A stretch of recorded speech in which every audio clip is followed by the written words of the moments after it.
drone Air Force.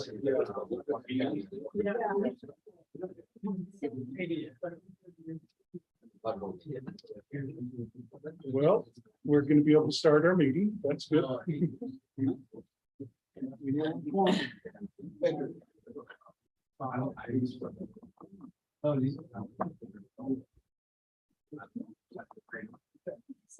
yeah. Yeah.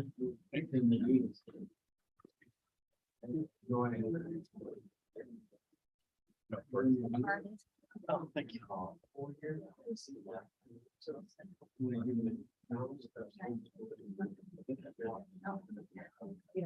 Yeah. Great. Good evening. Good evening.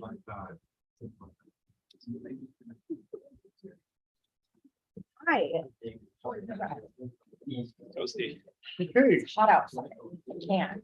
it is 6 o'clock. So we do have a quorum, so we're going to begin our meeting. Recording ready? All right, there we go. First thing on our agenda is public comment. This is where members of the public can bring to our attention something they'd like us to know. It is limited to 3 minutes. And to speak on anything does not have to be on the agenda. Is there anyone in the public that has a comment? Okay, seeing none, we will move on. The next item on our agenda is annual fraud risk assessment and review. Who's this? Oh, Steve, okay.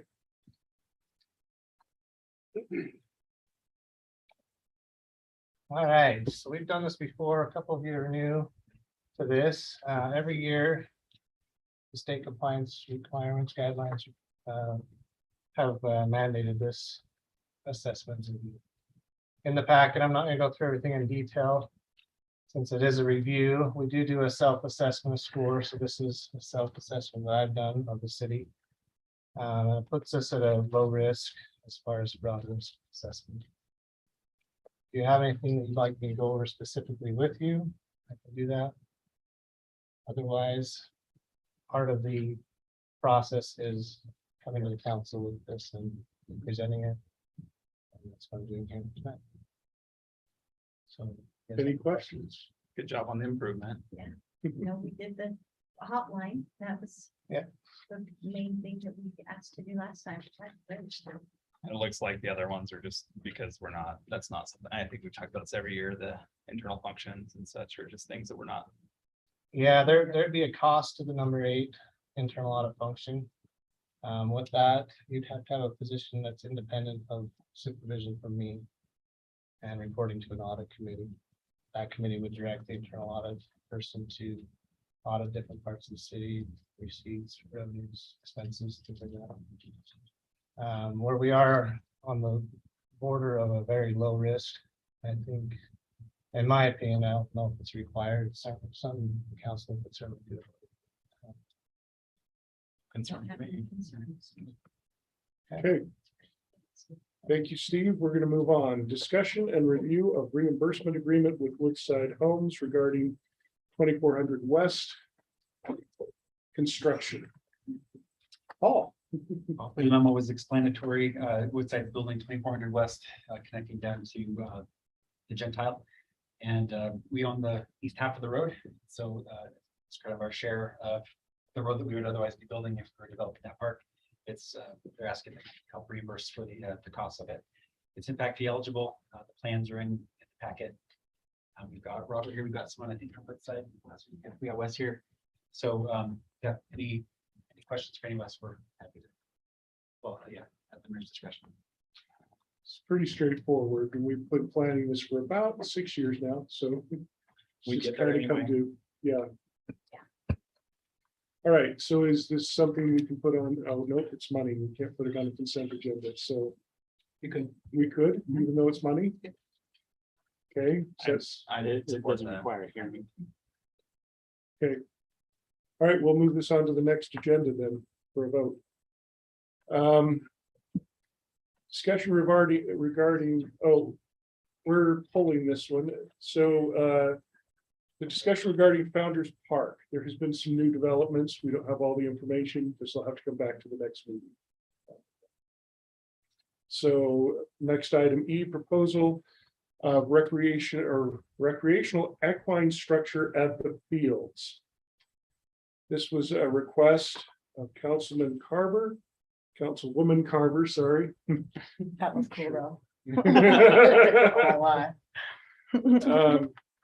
That we specifically address this issue as a proposal. In their packet, you'll see some items that are suggestions of what this might look like. Going to leave this up to just open discussion. So I guess my question would be is where are we with regards to, I know we're already moving down a path. I believe we already have an agreement with UDOT for some land acquisitions. So if this is regard to the BMX, I can just say that the BMX update is we have signed agreements. Okay, And we have the go ahead from the Army Corps of Engineers that happened this week. So awesome. all of that is going forward. I don't think that there's any way, I mean, technically we could stop it, but it would cost us money. No, I'm not. So advocating that's going forward. At this point, they're so far along with that email on Thursday. Yeah, I don't think there's It was- anything that we can do to Yeah. change that. Okay, I wouldn't want to. I think what we've presented so far has been a good plan. I guess I would like to understand the motivation to picking up and moving to a new site that would require a lot of infrastructure that we weren't currently planning on. Jan? Yeah, the motivation was, remember all those times you said, I want a Syracuse rodeo? I do remember Well, that. we are not having one in the current arena. It's dangerous, it's not safe, and it Can would you take. elaborate on those? I two things? am working on it. If you'll wait for the punchline, Jordan, one more time, All right, you would hear it.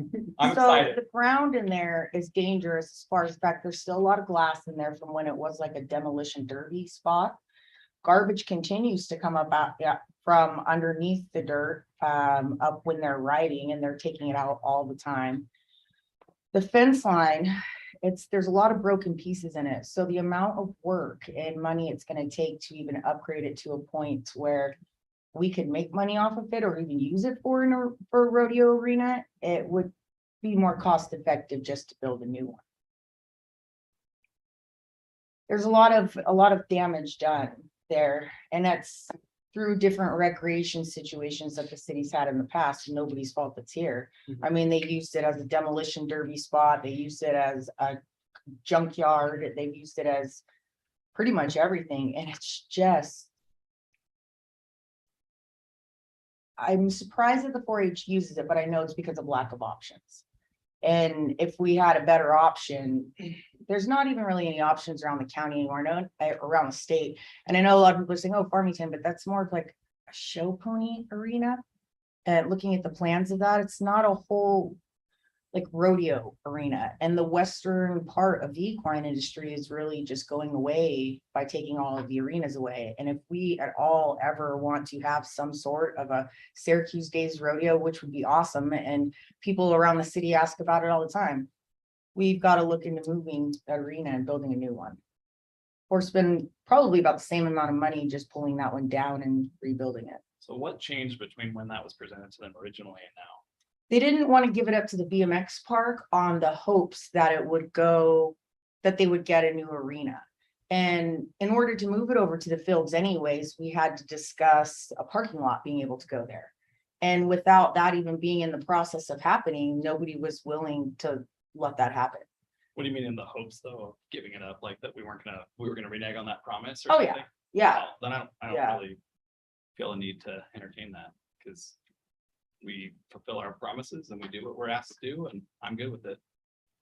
I'm Well, good we- for, we are Do we sharing, know- I mean, one of the biggest issues here was that we could have the BMX and the equine area. Is equine or well, equine? whenever I first brought this forward, we did not have anything back from the Army Corps of Engineers. So it would have been an idea of saving the city money off of buying that property, but now we have that back, and we got that back Thursday. extremely early. So, yeah, so it kind of voids the whole thing, because we would need to find the funds for it then. And it just doesn't seem feasible without using the money that we would have spent on that land that now, but they've come through with that, and we were waiting on that for a really long time. So that kind of, So Scuttles it a little. I Yeah. actually would still like, so I don't think we can move everything to a new site just because of the money to build the parking lots and run the Say, well, we're power.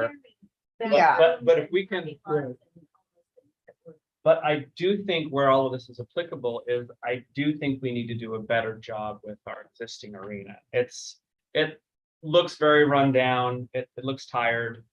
we're gonna have to get basically an arena builder out there to get an overall estimation of what it's gonna cost to make it to where it's honestly where it's just safe for 4-H kids. Their horses come up lame and things like, I don't take my horse down to that arena. I took him down there one time and he got a piece of glass in his frog and was lame for 3 months. It's just, it needs a lot of work. Agree. One concern I have is that there's such a different story. Even within the same year, we have to save this. It's essential, everybody uses it, it's used. Well, they a want us, lot. that's why they didn't want to move. And now. they're until the saying other it one doesn't was get used built. 'cause it's not safe. And no, it gets used. I don't use it. It gets used all the time, but it's. You were out there with me. Yeah. You saw how everything's laying around the place. There's metal laying everywhere. There's gates are falling down. They fixed one gate. Thank you for that, Krista. You guys had a time movement on that. That was good. But there's a lot of work. There's metal just laying on the ground. The piping is all over out there. And to save an arena, yes. They didn't want to move until the other one was completely built. But like I said, that would depend on land sales. And now that's already going through. So that just, it doesn't make sense financially anymore. But I do think as part of our building of that area, that whole park complex, I do think we do need to not neglect I thought that it was equine. It is. Okay. Yeah. The equine center may make sure that we go through and, clean up the weeds around it. We need to do better rock and gravel around there so that it's, Let's worry about the inside of the arena before we worry about the aesthetics. well, Because the dirt and the sand in the arena needs to be safe first. Sure. Because that's where they run those horses on. Mhm. And if one of those horses runs over something and stumbles, then you have a hurt kid. We don't want that. That's more important. I don't care the So- aesthetics so much as what the condition of what they use is. Apparently, there was an agreement in place. Where they were gonna do a fundraiser to help. And then the city was gonna come up with part of the money to redo the dirt in the arena and take care of that. But they backed That's out. no, they didn't. And that's to condition the top amount of ground. I feel like I gotta go into the science of it right now, but in order, you really need it and in arena engineering here, so I'm not gonna say something that's incorrect and everybody come back, well, what happened when you said this? 'Cause you guys I are real good at guess that. that's not the part of my question. I think the question is that. Why didn't that happen? Why didn't they go forward with that? Because we were waiting, all of us to see, including the equine community that uses that arena, to see if there was a possibility of moving the arena. They still have the funds for it. It got rolled over. So if this doesn't happen, which it's just financially not feasible now, then that will happen. But there's still a little bit more they need to do to that ground before they condition it, because it'll just kind of be a waste that clay in there will just eat where it's at. Where they did condition it, they dropped some conditioned dirt in it though. It looks pretty good in that one spot of that arena. So it is good conditioning stuff that they want to use. Okay, so what I'm hearing you say, and correct me if I'm wrong. I Is will. that because the sale of the property has gone forward.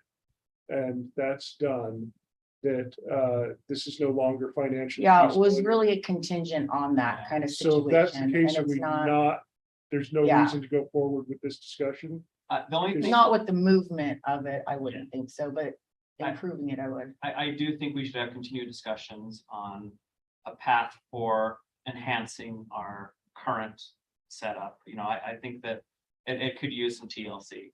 Okay.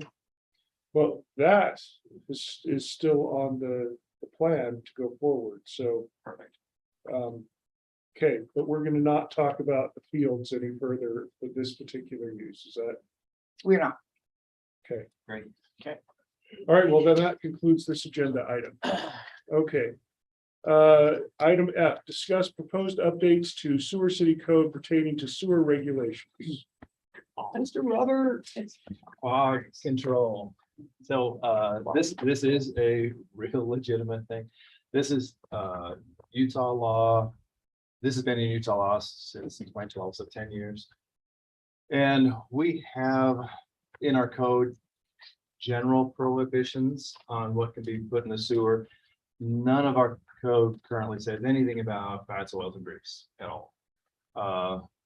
We really need to dial in to spell this out, particularly what we want to do is help our food service establishments understand what these requirements are and actually be more of an advocate and help them to know how they can stay in compliance with the law.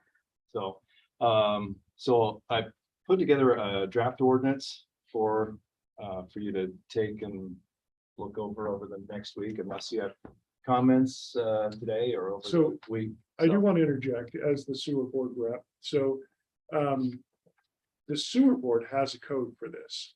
And just because the city doesn't have it in our code, this is kind of like where our codes just don't match. It doesn't mean that it's not important and it doesn't have to go forward, because every time a new business opens, the collections side of the sewer board has to go out and make sure that their grease accumulation protection and prevention measures are taken into account. So there is something going on there.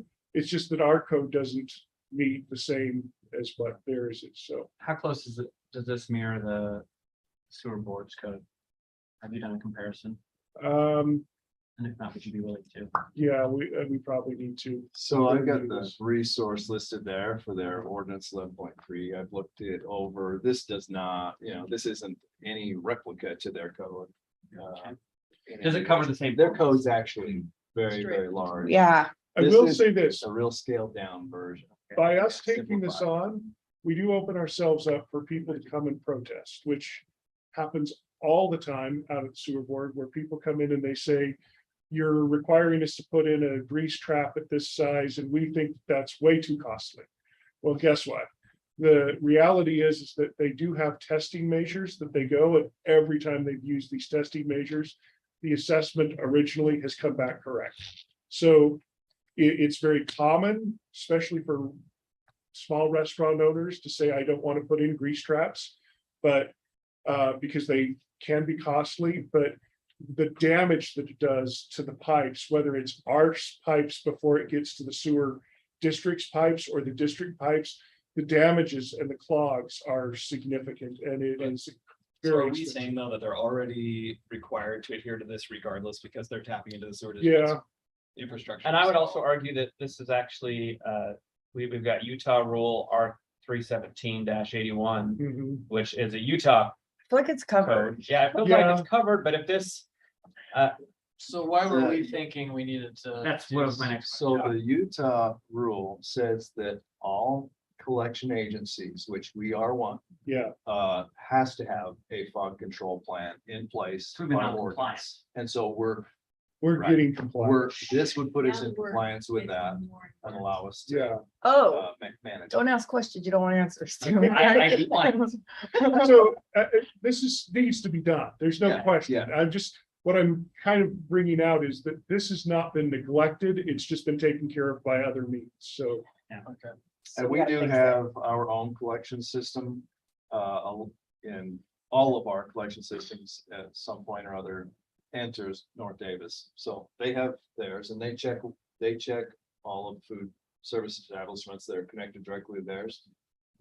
We will do the same for those food service establishments that are connected to ours. It might be instructive to explain maybe So- how much of our city is, or generally like, yeah, what do we cover and what do they cover?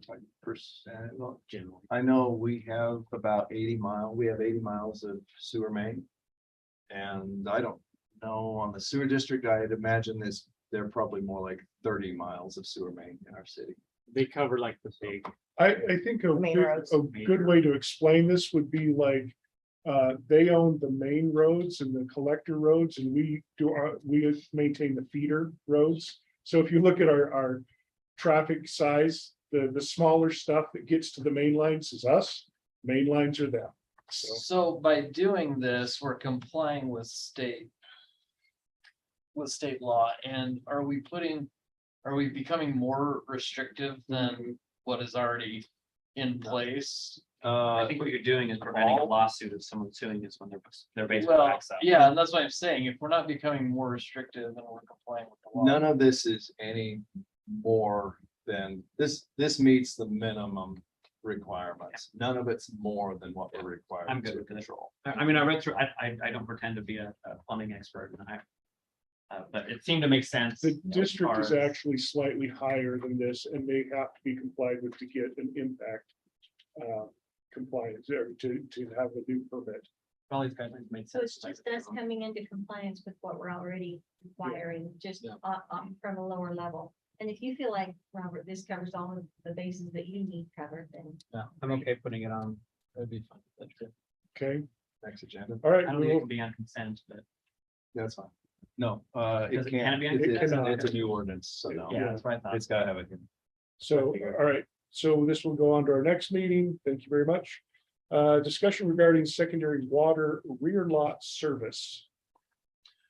Okay, I'll take this one too. So when our system was first installed back in 1984, all of the homes that were facing main roads were connected in with a valve in the park strip in the front yard. All of the homes that were in neighborhood subdivisions, they ran rear lot mains with services off of them. So there's approximately 700 services that are still in backyards that have been there since the original. So these are like 40-year-old mains. They've outlived their life. There's a 30-year design life for the service for the mains. It's a thinner wall plastic pipe and a smaller pipe. They're running only off of like a 2-inch, 3-inch main in the backyards, whereas in the streets, our smallest main is an 8-inch. So that's a big difference. We know that at some point we're gonna have to go in and replace all of these mains and services at some point in time anyway. And they are very difficult for us to maintain because of limited access, obstructions in the way. You know, a lot of this, we can't take big equipment in the backyard, so we're doing a lot of hand digging.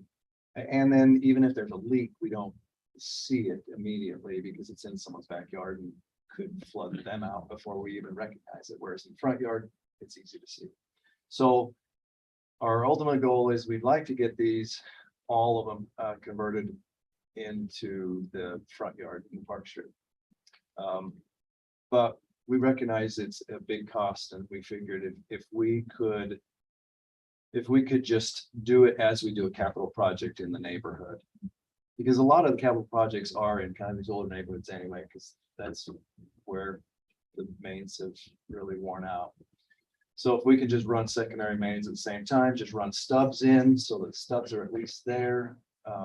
They wouldn't have to necessarily connect right away immediately, but at least they're there ready to go. We'd like to do something like that because cost wise, it makes sense just taking it in small chunks. And then at some point, we would need to abandon the mains in the backyards, but we can't do that unless there's a way they can connect to the front yard. So the second part of this is a concern for what it would cost a resident then to have to reroute their connection to the new main. So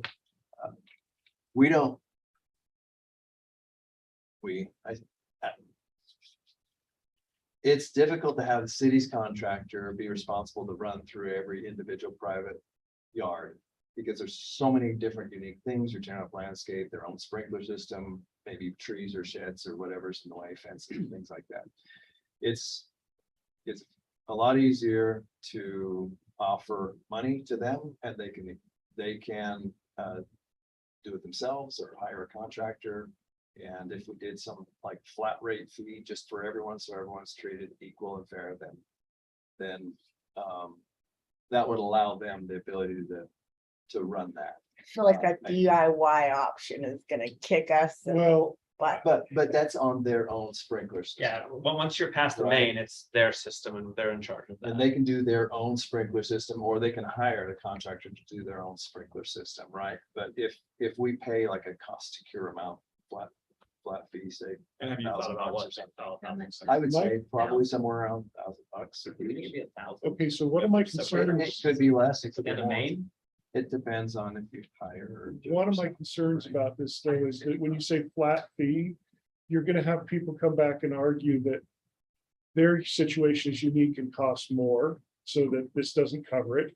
And then there will be other people who say, hey, I'll take that and run with it because I only needed like, so many feet to fix from what mine was. I think and- you do it by a linear foot basis, based on the run of the pipe I- to the main. Because there's no other way to cure those who have a unique and costly situation other than to put the burden on them. And that's what I'm concerned about. How are we verifying how many linear feet? yeah, That's. Well, there's If- a if- now location. you need So, manpower. well, the thing You is, gotta go to every you, location. you can run a tape measure from where the new main is to where the old main is. Who can? Anyone. Who- I could do it on Google Earth. A They could city or we could. employee that we have to pay to go out and do it? If we're gonna pay a fee per cure for restoration of service, I think that that's not too much. I mean, you're going to have someone there installing the main anyway. And you know where the old main is. How Mr. Robert, difficult would what's your that be? thought? Tell me, You don't wanna be in the sprinkler. There's also underground things that we don't know, right? True. They could have buried something, septic tank or, How did I see or, treasure? you know, in the bottom? like an old abandoned something, right? Or even tree roots that Sure. spread out, or maybe they had a swimming pool they decide to cover over and be done with, There's a lot of unknowns that we may not see on the surface. So What if we put the service out to bid? if What if we put it put out the to- service out to bid, yeah. out to bid, To Get move it. sprinkler company. so I mean, that's an option too. But then again, it's the city's contractor going into their yard, if we've got some liability. Liability. And then they're Dealing gonna, with- and then And- this and is I gonna think go a wrong. flat rate overall. And that's a similar thing, Reasonable. is flat fee for everyone. I know some people may benefit more than others. but I'm not worried as much that's- about those who benefit. I'm worried about those who say I am not made whole. Yeah, I Like- can't get it done for this because Yeah. that and the fact that we are in a period of inflation, what happens if we set a fee now? And 3 years from now, some of these people who get addressed then say, maybe it covered it then, but it doesn't cover it now. True, that's a good point. I think that we don't set it right now until we're ready to do that. And then we can look at maybe get some cost estimates from sprinkler contractors and have them give us some kind of estimated yeah. costs But for you said there's long 700, runs, short that means- runs, and here's some Yeah. average. A flat rate of 700,000. And then just go with that, and it can change. Something like that could change each year if we want to change it. Yeah, that's interesting. Anyway, But if we're not gonna, if we have to move the mains first.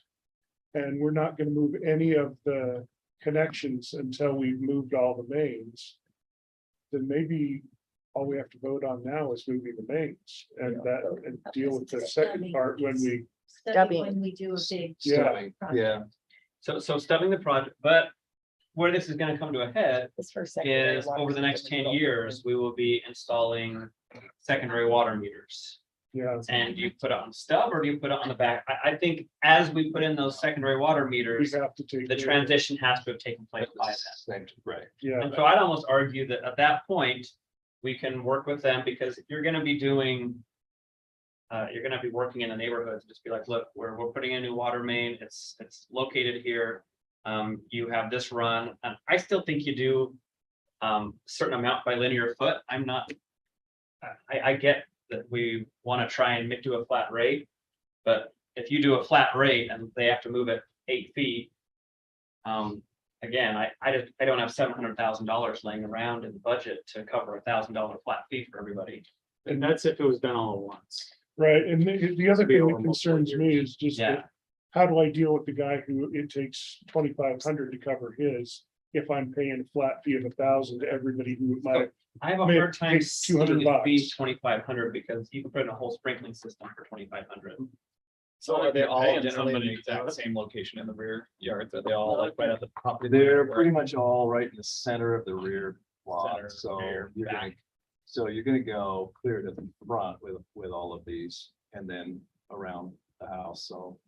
There's kind of some horizontal and vertical, right? One thing you could do if we think that a small number will be in that situation. Where they can't get it done for the, the stipend that was given to them. Maybe we could have like a simplified appeal system. Where Show us a bid. they show us the bid or maybe multiple That's a good idea. bids. Several bids. And then we can say, we'll take the average of the bids or something like that. That's what we'll pay. I mean, a lot of these are smaller lots. So. By the way, I don't think we gotta decide, make that Yeah, decision Just to- how but we do need to we decide do it, whether but or is not we that something set we're up open some- to? I mean, one thing for me is I don't wanna put the 100% burden Didn't on have a resident. to Yeah. No, say, I "Gee, agree. Now you're gonna make me run, I think if the city can somehow pitch in.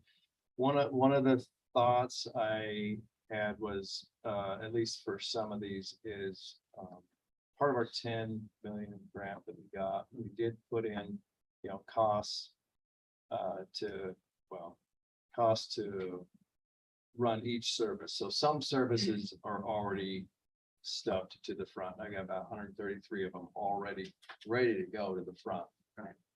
And in our cost estimate, we put in, I think it's like $800 or something like that for each one of those. So we already have money available from the grant that we could pull from if we needed to for some of those.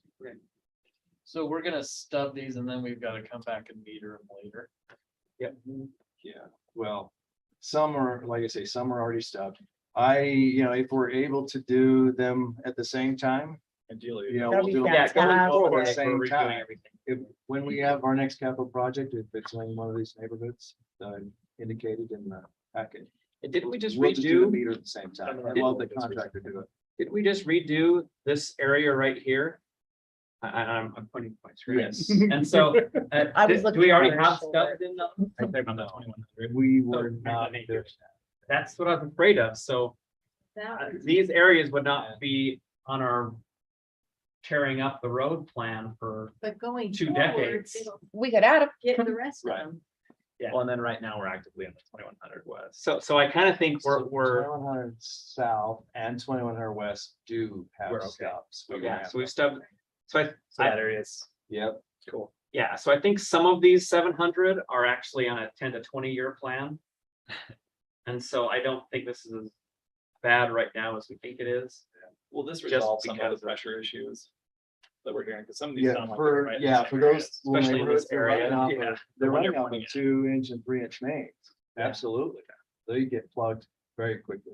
So, yeah, that would help. Yeah, And so if you, Right I here. think part of that is, hey, if you're willing to switch over to this new main, Need- we're expecting I to like see better performance of your secondary systems. for sure. And then they're gonna say, show me, and And then the second. then we say hope it, that they'll- it stays with pressure. Okay, so And then they'll turn it on. I think the next step is to, I think the next step is to come back with a proposal. I mean, there's no action step here. No, there's no action. I just wanted to get your take on it. If that's something Yeah, Yeah. you should be stubbing I'll- everything going I'll forward. plan on in capital projects to go Yeah. ahead and continue Okay, stubbing these into properties. That's all I really needed to know tonight. Yep. And then, Yeah. and then at some point in the future, I'll come At to you some and say, point, okay, we now. how will can be we abandoning make these mains and be letting people know that we're gonna help them. Perfect. Thank you. Thanks, Robert. all right, Thank you, sir. item H. Noah.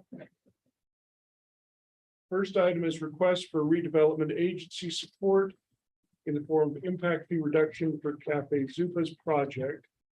And I would So note that the way that's worded, leans towards there's only one solution, but I think there's actually more than one possibility here. And then Yeah. at the end of this, I'd like to have a secondary discussion on the why. Or if there's such a. big Well, I think factor. that's gonna be part of the discussion. Why the Perfect. discrepancy? Oh, it's Yes. why they're so high. Yeah, why we're That's almost another double. statement. Okay, so let's let Noah start with, Noah? with why we're here. Yes. Let's do Good this evening, then. council. Good evening. So as you know, Zupas is under construction, which we're excited about. Yes. One of the last things they do before starting construction is to pay for the building. The building, at that time, all the impact fees are due. And so the Zupa's representative, who is here in the audience, if we have very detailed questions, you would be very qualified to answer. Perfect. Has reported back that our transportation impact fee specifically was much higher than the other communities where he's been building stores recently. So his total permit, I included in the packet, it was $118,000 to, after all was said and done. Just the transportation impact fee was 60,000. Where the whole fee for some of the other places they've been building is 60,000. So the transportation is kind of disproportionately, and looking in our, so the way we calculate that fee is in our fee schedule, there's a certain classification based off of the amount of traffic, anticipated traffic that'll produce times the square footage of the building. And so I think the category said like drive-through fast food. So I think we used the right category.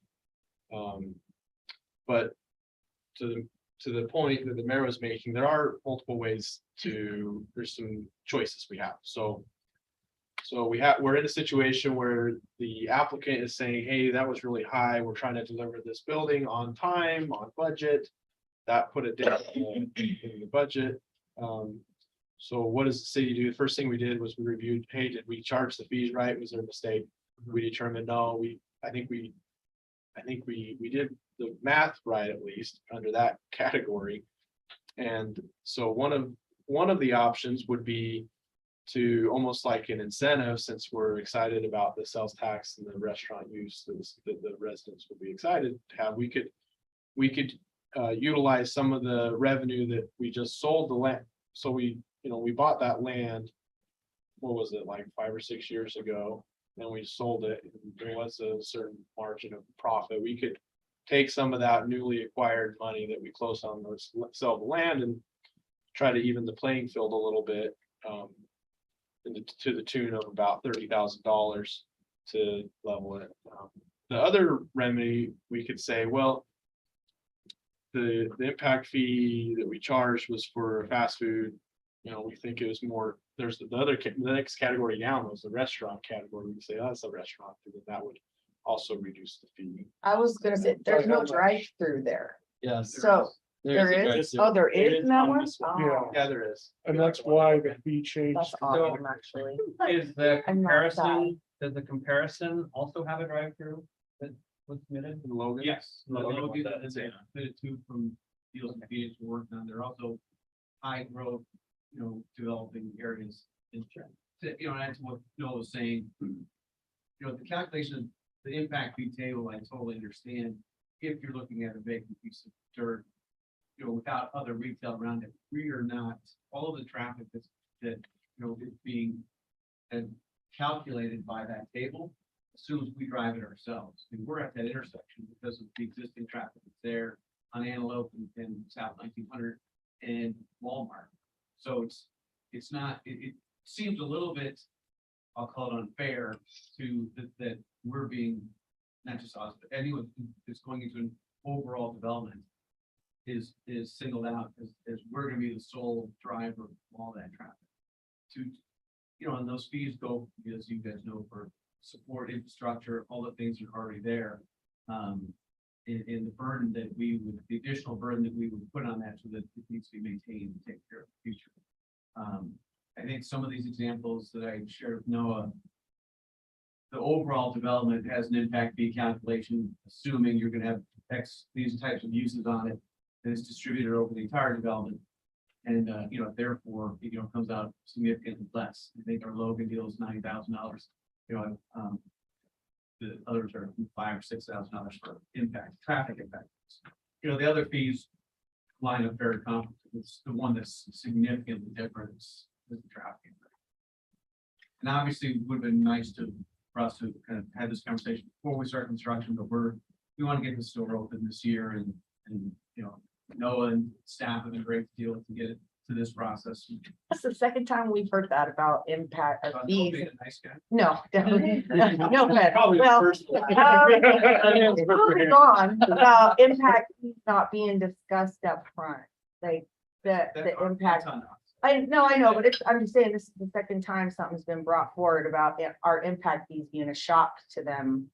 So maybe that's something we need to look Okay, at. so there are some other ways that we can address this. We can talk about maybe there is an RDA in place in this area. The RDA, certainly in my mind, could justify that the impact of finishing off this vacant land and the impact that it's going to have, because we're also taking some measures around it to improve circulation and interest in the area. I could see that justifying. Aren't those the same thing? Because my understanding was the sale of the land was purchased by the RDA, and so that would be. Yeah, that's what we're talking about. Yeah, so that's Yeah. the same as those two options. The RDA has cash. Yeah, The the RDA, so I the RDA guess- has cash from the land sale. but the RDA has cash Yeah. period. So I guess True, it doesn't have to be because of the land sale. fair, but it's the same money. Okay, It goes into the same pot. It's the So same, it's from the same pot. yeah, it's the same fund. okay. And my preference is there with the RDA anyway, just because I don't like the idea of changing the classification of it based on something that's not. Yeah, Down the road, we look at something else, we go, what did we do in the past? So Well, we changed it to a I different type support of that. restaurant. I agree. I agree with that. But then this might be a discussion for another time, but then the way we're calculating that fee, are we just completely off on that, where we're saying? Well, so I'm looking at the one that's the comparison one, and Yeah. it's saying, Yeah, that's a whole nother. it's saying transportation commercial shopping center for the other. The logo. Okay, the so Logan. let's say this. I think that we do need to have that discussion, but I think that that's a separate advertised discussion, to be fair, is to reassess the fees that we charge and why.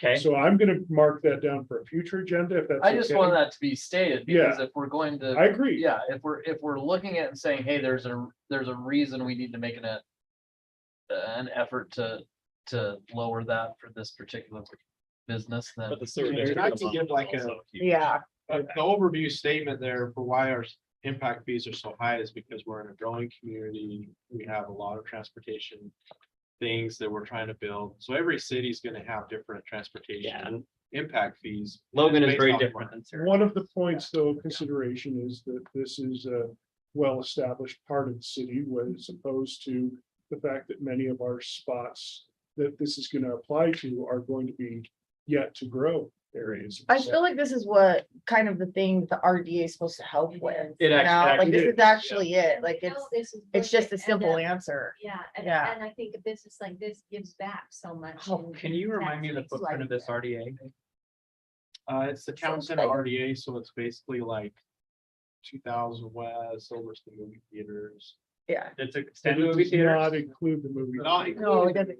Yeah, so it's basically the Walmart parking Almost. Yeah. Um, And the yeah, rush. and the and the rush. rug, and So the, that- and what's in that part. So we do know that we will probably want to, I have interest in stimulating growth in that area. But I believe that this is actually one of the better funded RDAs, if I recall correctly. It's closer to conclusion. Yeah, but it's a So close it one. was gathered for a longer period of time. Yeah, so We were paying for the swimming pool and all that stuff, and that's going away this year, so. I'm actually in favor of, I do see benefit to having good business relations with restaurants coming in. And I think this helps send a message that the RDA at a minimum wants to work with them to help them. I be think one of the successful. things you do have Doing to what it's consider meant to though do. is that how do you, People like success how do you stories. define this so that if you have others ask for the same thing, how does it either fall in or out of that? parameter. I think we should be very direct with our, the costs of our impact fees, like right up front with something, just any major building, anything, be like, first of all, let's get this information to you, so there's no sticker shock when the time comes after you've already, because this is the second time in less than a month we've talked about. Yeah, Yeah, but those are two very different circumstances. I mean, but it still revolves around the information Sure. that they have right up front. Communication. And yeah, the communication of that information. And this just seems like it's kind of straightforward that this is what the RDA is meant to help with. So But this wasn't a misinformation. It was just comparison to, yeah. okay, so But it was kind of like that. this is gonna be. Yeah. comparable, right? Yeah. Okay, so what I'm hearing here is that we are in favor of taking some relief by way of RDA funds. Yeah. Okay, so that's gonna come from a separate RDA meeting, which we can held in conjunction with our next business meeting. Yep. I will put it on that agenda. Okay, so we agreed to go That'd be forward for a there. vote. That would be for a vote And on a future work session, to discuss impact fees in general. I have that written And down. depending on how urgent you want that to be, so just so everyone is aware, this fiscal year in our budget, we already have money to do our transportation master plan, which generates the needs for updating our impact fees for transportation impact fees.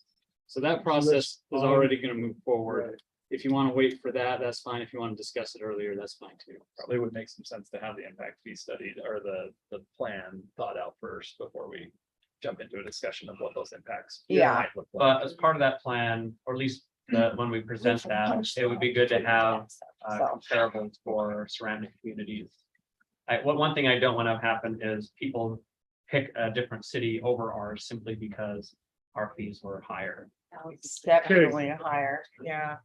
All right, so moving forward to item number 2, recommendation for planning commission regarding general plan updates related to affordable housing. Okay, we've talked about this one before as well. We selected our updated strategies. And planning commission reviewed your recommendations. We've tried translating them into an update to meet the new state law. You can see attached, there's some new numbers in there that are updated. And the strategies are laid out, and there's as required, there's a implementation plan for selected strategies.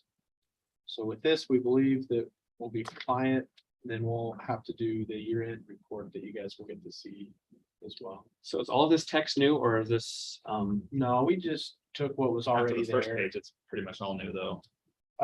The last The page appendix is is all entirely new. new. I guess I would request that in the future we just have track changes on. It helps me.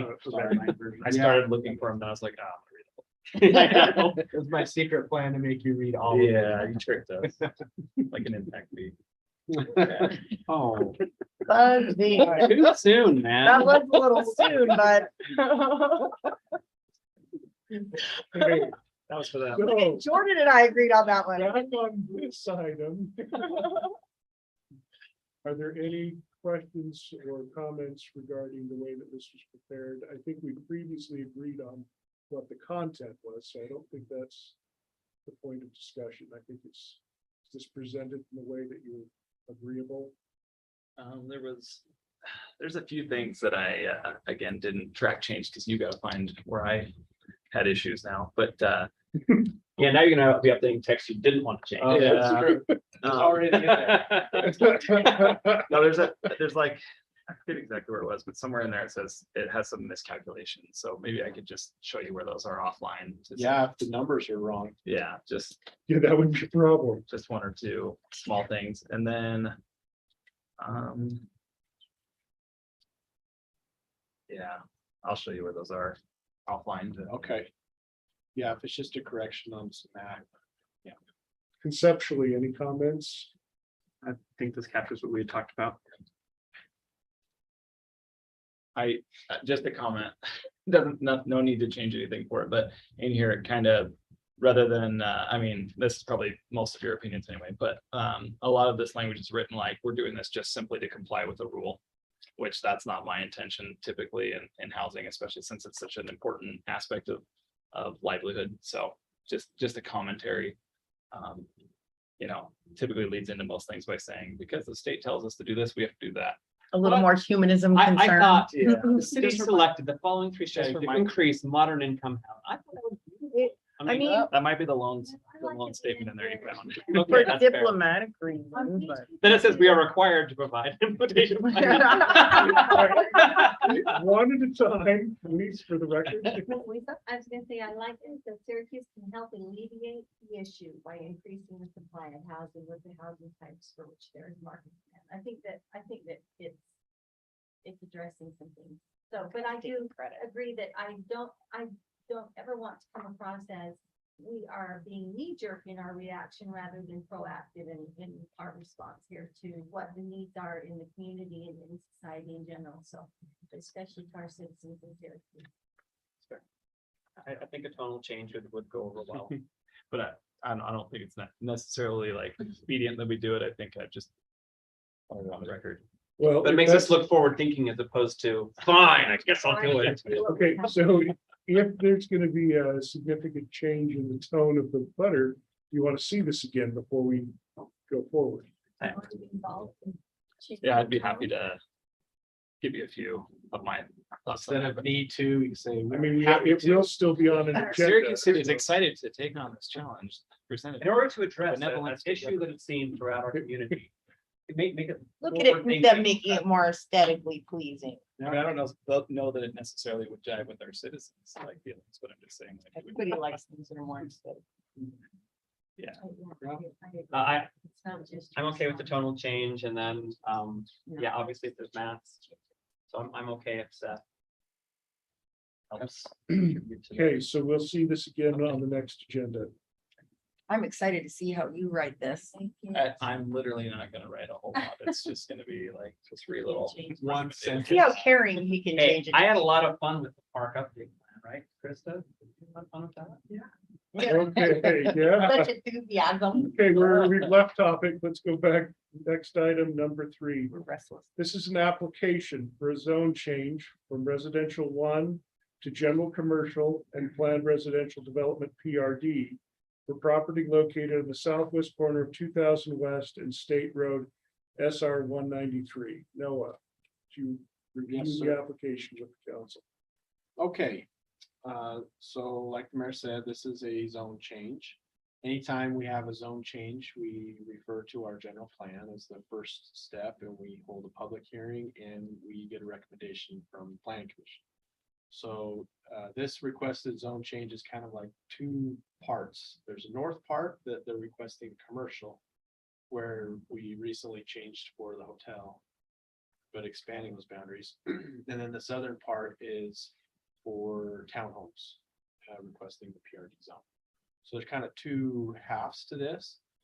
But if you look at the general plan, both of the requested changes would be consistent with what the general plan map is saying. But that doesn't necessarily mean that the city has to do that. It just means that that's what our vision for the future says. And, you know, we have to determine if it's the right time and if it's the right,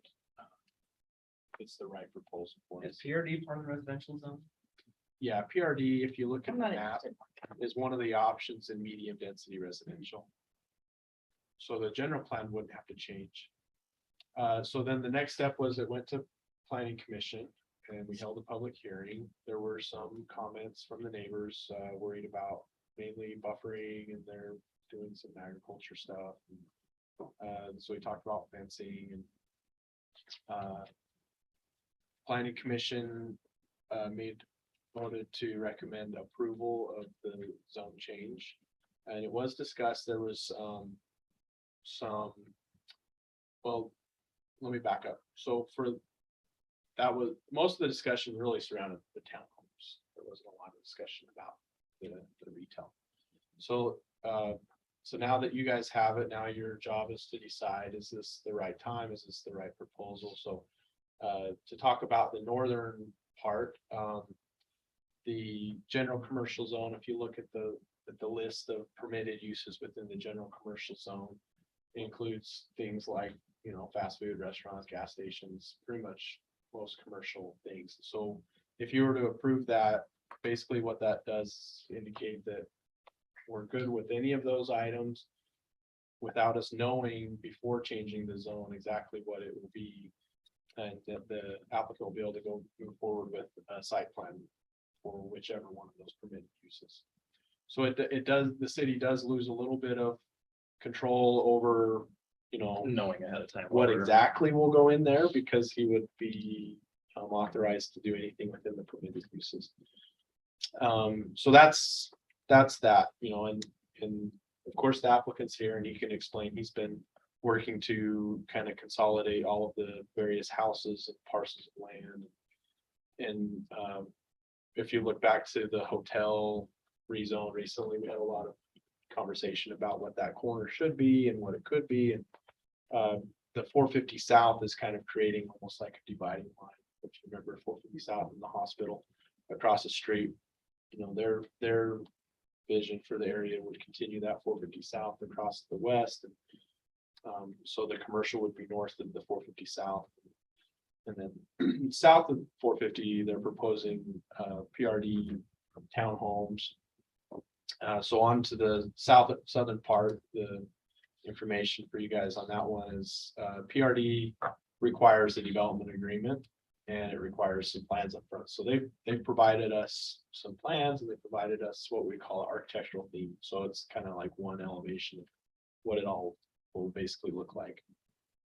And so because it has a development agreement, as you guys are familiar with, they can ask for certain exceptions. So like any plan that we get in, we do a evaluation of whether or not it meets the ordinance. And there were basically three things where it didn't meet the ordinance.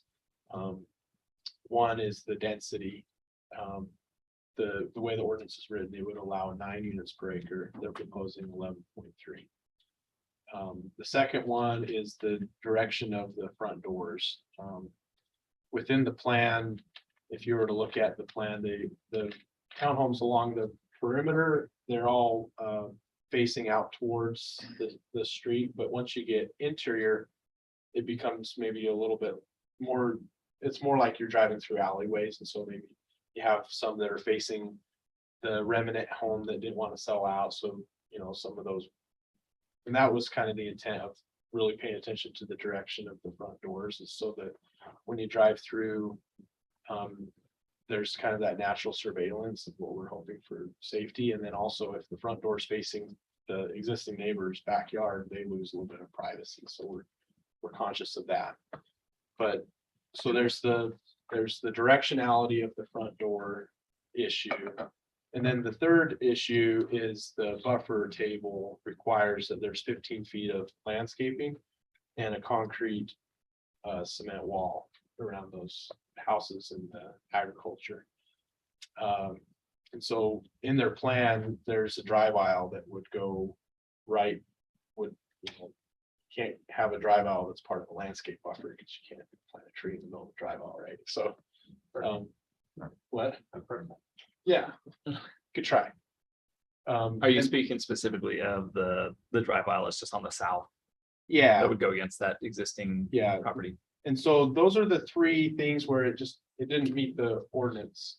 And so the developer's requesting, and I don't want to speak for him, but he's good at explaining why he's requesting it, but he's requesting an exception for those three items, the direction of the doors, the density, and the buffering. And he has agreed to do a concrete fence on the far south that's next to the agriculture, but is proposing vinyl when it's next to those homes in the other farm to the west.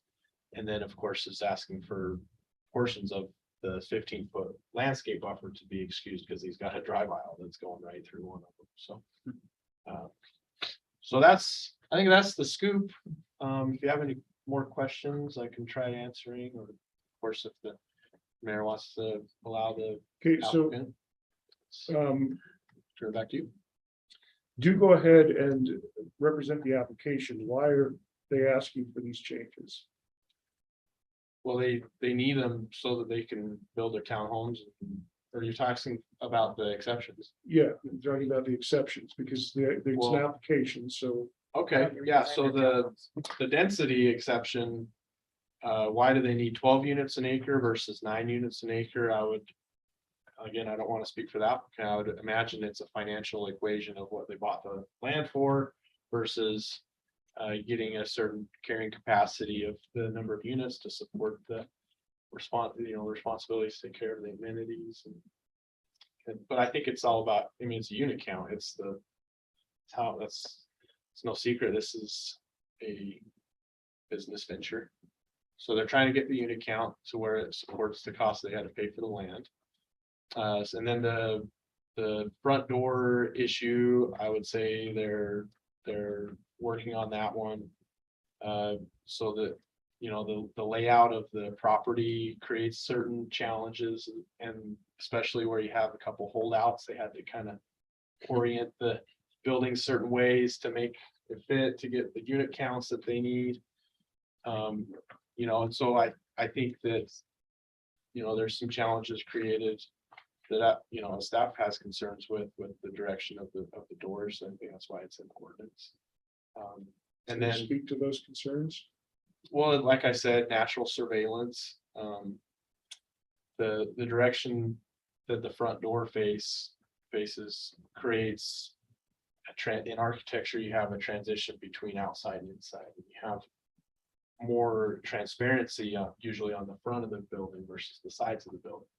So if you have that permeability between inside and outside, and there's something happening, and if people know that they're being watched, it's more likely that they're going to behave themselves. Also, in the public realm, our streets and our front yards are essentially the public realm of our cities. And so when you organize development with well-designed public spaces that are front yards, yes, you can drive a car down it. It creates a more welcoming and attractive and more natural surveillance type development. So it's important in the design of the neighborhood to have that. And then also curb appeal. If you're driving through a neighborhood, if you're trying to visit somebody or get to somebody's house, if you have to get out and walk around the corridor to actually get to their front house, it's just the experience you get as you drive through. And a lot of people experience the neighborhood as they drive through somewhere versus getting out, walking around into a shared corridor. So on the project, are we talking as far as the surveillance of front doors and access and everything, basically townhome unit 14? You want to pull that up on the screen? As far as what you're Sure. describing, it almost sounds to me like it's just townhome 14.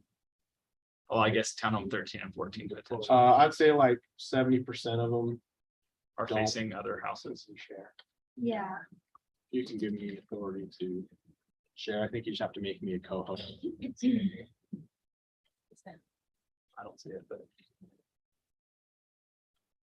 So can we hear from the applicant? I'd like to know some of the reasons for the changes and, I know that having looked at our ways and means, it looks like Mayor, you can call on them in your work session, or we can ask as council to hear from them. In a work session, you can just ask them. Well, okay, so. I mean, I'm trying to get the application complete first, so, and I'm trying to make this not a sales pitch. So if you want to speak to the application, Logan, go ahead, but this isn't a sales pitch. If I start sales pitching, just Okay. figure out, I'm not sure I understand the distinction, but I'm more than happy to. Okay, Not in jest, I mean, just let me know. So, on the 9 versus the 12 units an acre issue, one of the 3 exceptions in our application. Our justification for that, why we think it is both reasonable and an opportunity for the city, is the 66-foot right of way is that classification that would have allowed this if it were in the master transportation plan. I think it makes all the sense in the world that it will be in the future, and that precedent was set across the street. So we think it's a reasonable ask that follows sort of the spirit of the law in that particular scenario. Had that been designated, and like we show is a 60 foot right of way, it would then qualify. And we're not going all the way to 12, we're somewhere in the middle, 11.3. The first floor front doors, we've embraced it on the public streets, and that's where we've prioritized it.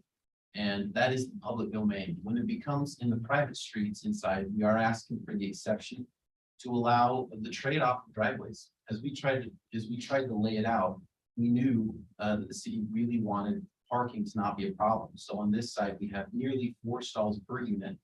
And as we tried different layouts, the only way we could get the driveways there and the units we needed in order to make the project fly, we had to have some first floor front doors not face public roadways, but all of them face an open space or pedestrian pathways and are within the private realm.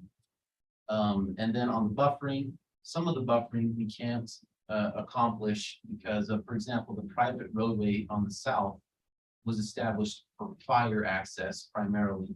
And UDOT will require us to align that with the property across the street. So our ability to push that 15 feet off property lines is restricted by UDOT. And so that was one area of exception. The other area was along the western edge where we share a property line with the church. It's both our desire and the church's to not have a concrete wall there. I just spoke with PRI this morning to confirm that. We can put that in writing. The council would like that, but there's possibility of future connections or utility connections there. And to put in an expensive wall with a rather friendly agricultural use, it's non-animal based. Both us and that property owner would prefer that. And we've left that buffering on the southern property against the Duffy's property who have animals. They came to the meeting. We think it's reasonable there. We'd be happy to consider, that was almost sales pitching. I just pulled up my mirror, sorry. And that kind of covers those main items. And really, we are at the end of our rope on our contracts. We've tried to do this whole street. There's been a lot of moving parts. And we're at the end of our rope. And this is where we're at. If we can get the deal done, we'd love to. I understand the council's total purview on how they want to rezone their city, and we respect that. Happy to answer any other questions on the commercial as well if you have on that, but Any specific questions for Logan? Do you have any other, I mean, it seems to me like between the 2 existing or remaining properties, there's no other layout that would work here. It appears that that's the extent of what can be done. there's different ways to skin the cat, but as we wade through that and weigh parking, the needs that we haven't even get the deal done and fire needs. This is what we came to as the best solution through a number of layouts, and we tried hard to get those pulled out properties, and sometimes it's price, we just can get there, and sometimes we like we're being generous, frankly, with the rest of the properties. Sometimes we just time to work with them. So the existing property right in the middle, the Glicks, was that one considered with the block wall, or is that the vinyl? Our request Are is they- to have that vinyl as well. We on that one are in our text. That we're, sorry, it's the sales pitch, Mary. Yeah, the code says that it has to be concrete, so. What was it- their request? What is the property owner? Did anybody talk to Fine. them? So, That right? No, that's what okay, theirs. so He said fine. are the Glicks I don't think here? we've heard from them. Okay, so Okay, yeah, I So don't, that's yeah. fine, so we don't know and we can't speak to that, because The they're code not says here. concrete, But they want concrete- concrete, then it should be concrete. The code says concrete. So if the applicant is asking for different, we don't have an answer from the others because they're not here. And I want to leave it at that because it's not fair to represent others. We've had that problem in the past. Yeah. Where people say I was misrepresented by others. Seth, you were asking about. Yeah, the front doors, yeah, so I was just under the impression you were saying facing, the major issue was facing the houses, the existing. Yeah, houses. so Looks if you like look top at 14 is the, TH14 faces the house, TH6 faces the house. oh, so 6 does, so the So front doors are not, if they're you not Yeah, the perfect. front doors are. These are right the up. front doors. They're You can see facing a the sidewalk. In some of our other Facing the developments, we've concrete had driveways and front doors facing the same direction. But they wanted to carry over the same rear fed design. You know, and then you look at this common space becomes a little narrow, you know, as far as shadows and, you know, things like that, facing a shared greenway. So if, I feel like this looks a whole lot like the property across from Antelope Elementary. Those townhouses over there. In Clearfield. Yeah. And that place is a nightmare to get through. Yeah, I mean, this is essentially entirely fed by a private driveway. Yeah, And I think that there's lots of examples of how that's a difficult thing to navigate because if you don't, I mean, it would be illegal to park on the street or on the driveway part of the drive aisle, but we know that it always happens. And that would be a significant challenge for first responders to get through if there were illegally parked vehicles. And I mean, we can say that that happens wherever there's illegally parked vehicles, but we are kind of inviting a problem. Well, I Yeah. believe that that's why the 4 stalls makes such a great, a significant improvement for us in that way, because now we've taken it from 1 to 2 per unit and given them 4, so that's much less likely that they'll need to be parked anywhere else. But you have They 2 need units that and don't doing have their- that. But 2 compared to 4 is an enormous difference. You're not going to have an average of 4 people, 4 drivers in each unit. That just is very uncommon. but just like all code and what it looks like on paper is fine, but in real life and relying on human error is a whole nother scenario. So what I'm saying is that they've done due diligence to say, we know. To the try and parking is prevent an that. issue.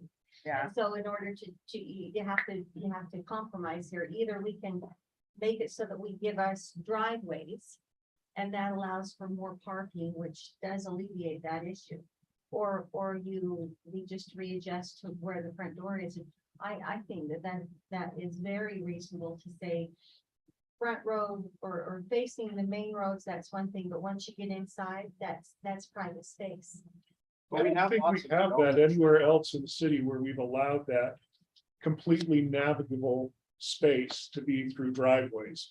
I mean, if you look at the other PRDs that we have, like, look at Sunset Villas, those are actually legal roads. And I think it makes a huge difference that they're actually legal roads that can be traveled and not just For a drive. For your frontage. Mhm. Well, Sunset goes boom, boom, boom, boom. They all have all their doors face 4 different ways. Yeah, it's So not the that's a door issue, it's the completely- road. The road is actually, you can travel the road. And yeah. in this case, this is only a 26-foot drive.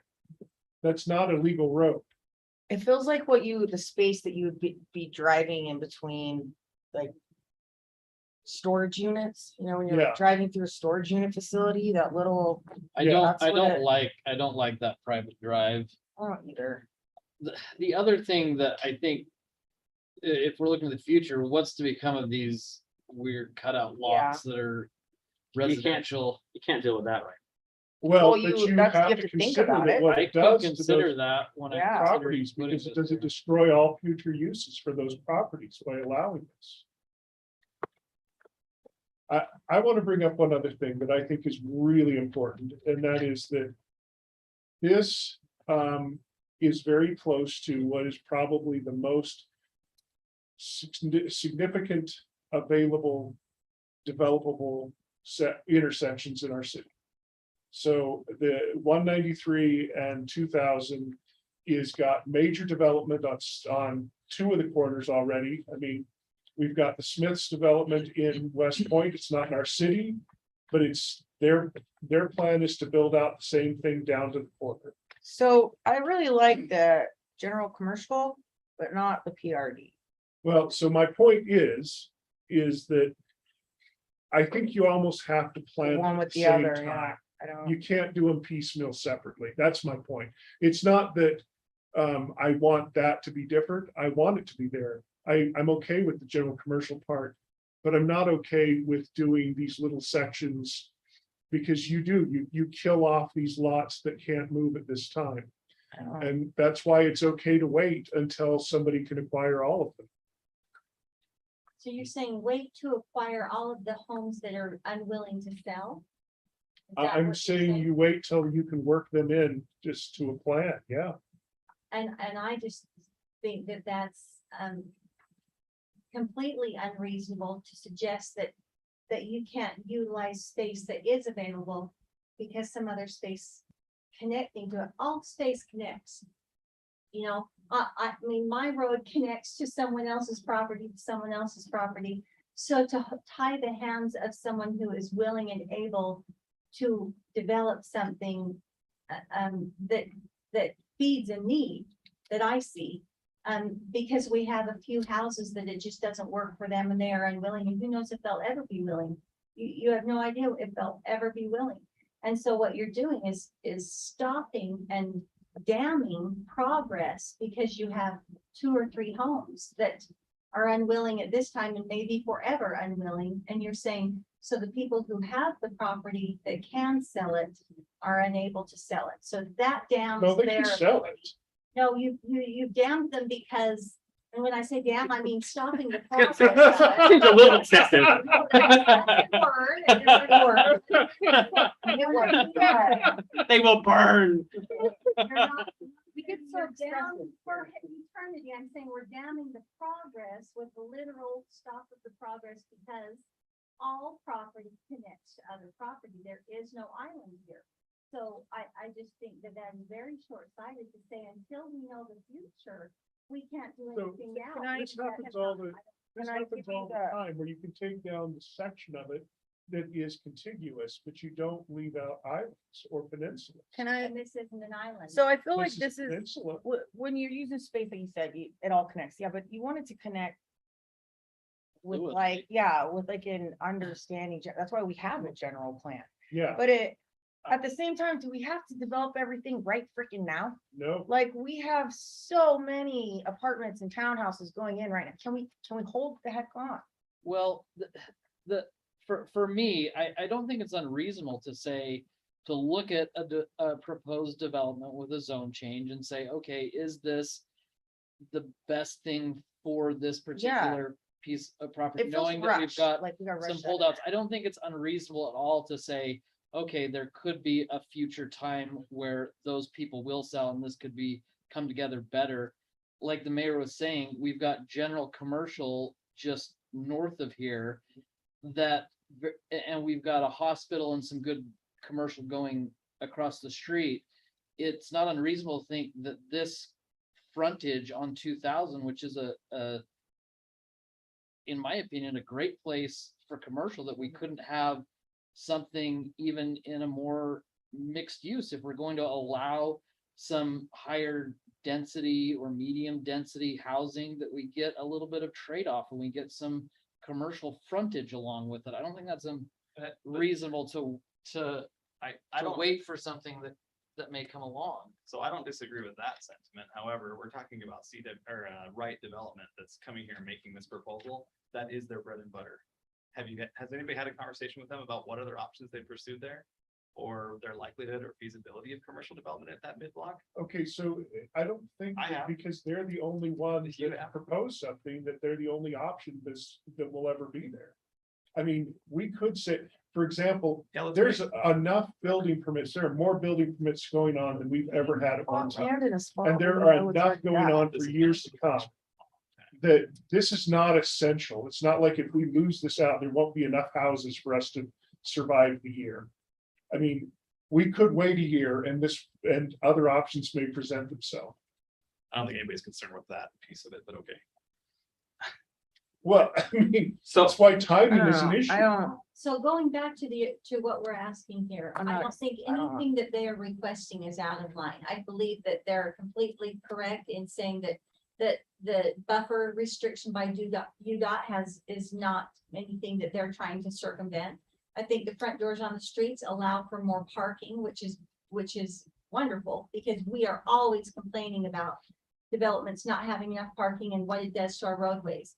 And I have no problem with there being a smaller drive line through a subdivision, because that actually slows our traffic and makes people a little more aware of their surroundings, and you're not gonna have someone flying through there because they have to be more careful. And I think that 4 stalls per unit is wonderful. I think that would thrill anybody moving into this area.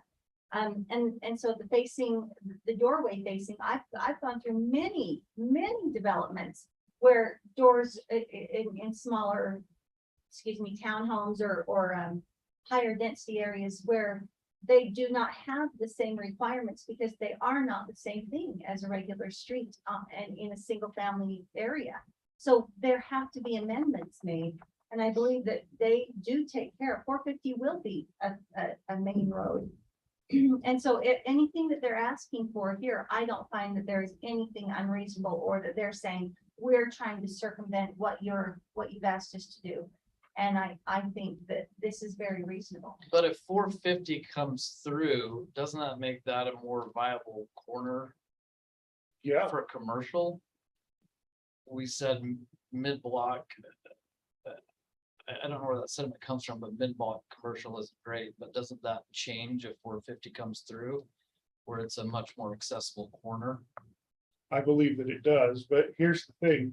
You say, while you may say that because it's a narrower option, people will slow down. I say it's a narrow option, it's more likely somebody's gonna get killed.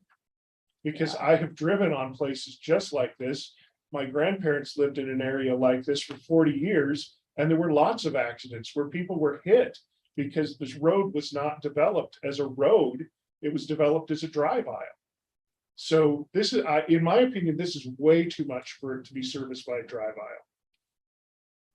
We have allowed drive aisles for like 6 plexes. We've not allowed, how many units are in this? This is essentially, Is there somewhere that we can go, or myself especially can go look at an example of this, like in yeah, built already? Is there somewhere that already has this design that I go look at? go look at Give me an address. Emerald, yeah, in South Ogden, my. I'll grandparents make lived the in drive. that. It's Logan, do you have a place you'd suggest that's similar to what this outline is? You know, the 26 drive aisles is extremely common in developments, much larger than 100 units. I'd be happy, I don't have any address off in my head, I'd be happy to email somebody to find a good example. That would be perfect. I appreciate that, because I think I need to see this in person to get a better idea of it, because just talking about it seems like we're just gonna keep arguing about it over something that might. Well, I mean, fundamentally, though, I think the viability of this being commercial is one thing that I think we disagree on fundamentally. I think that this is so close to a major intersection that I think that at least the frontage that you're giving up here is completely viable commercial. To address that, if it's commercially viable, why is it not zoned commercial? Why is Master that? plan. And so we have somebody who's applying for what it should be. And we're If gonna you say, say no, They what it wanted to go should to be. high density. what our general and master plan has Let's not said it should be otherwise.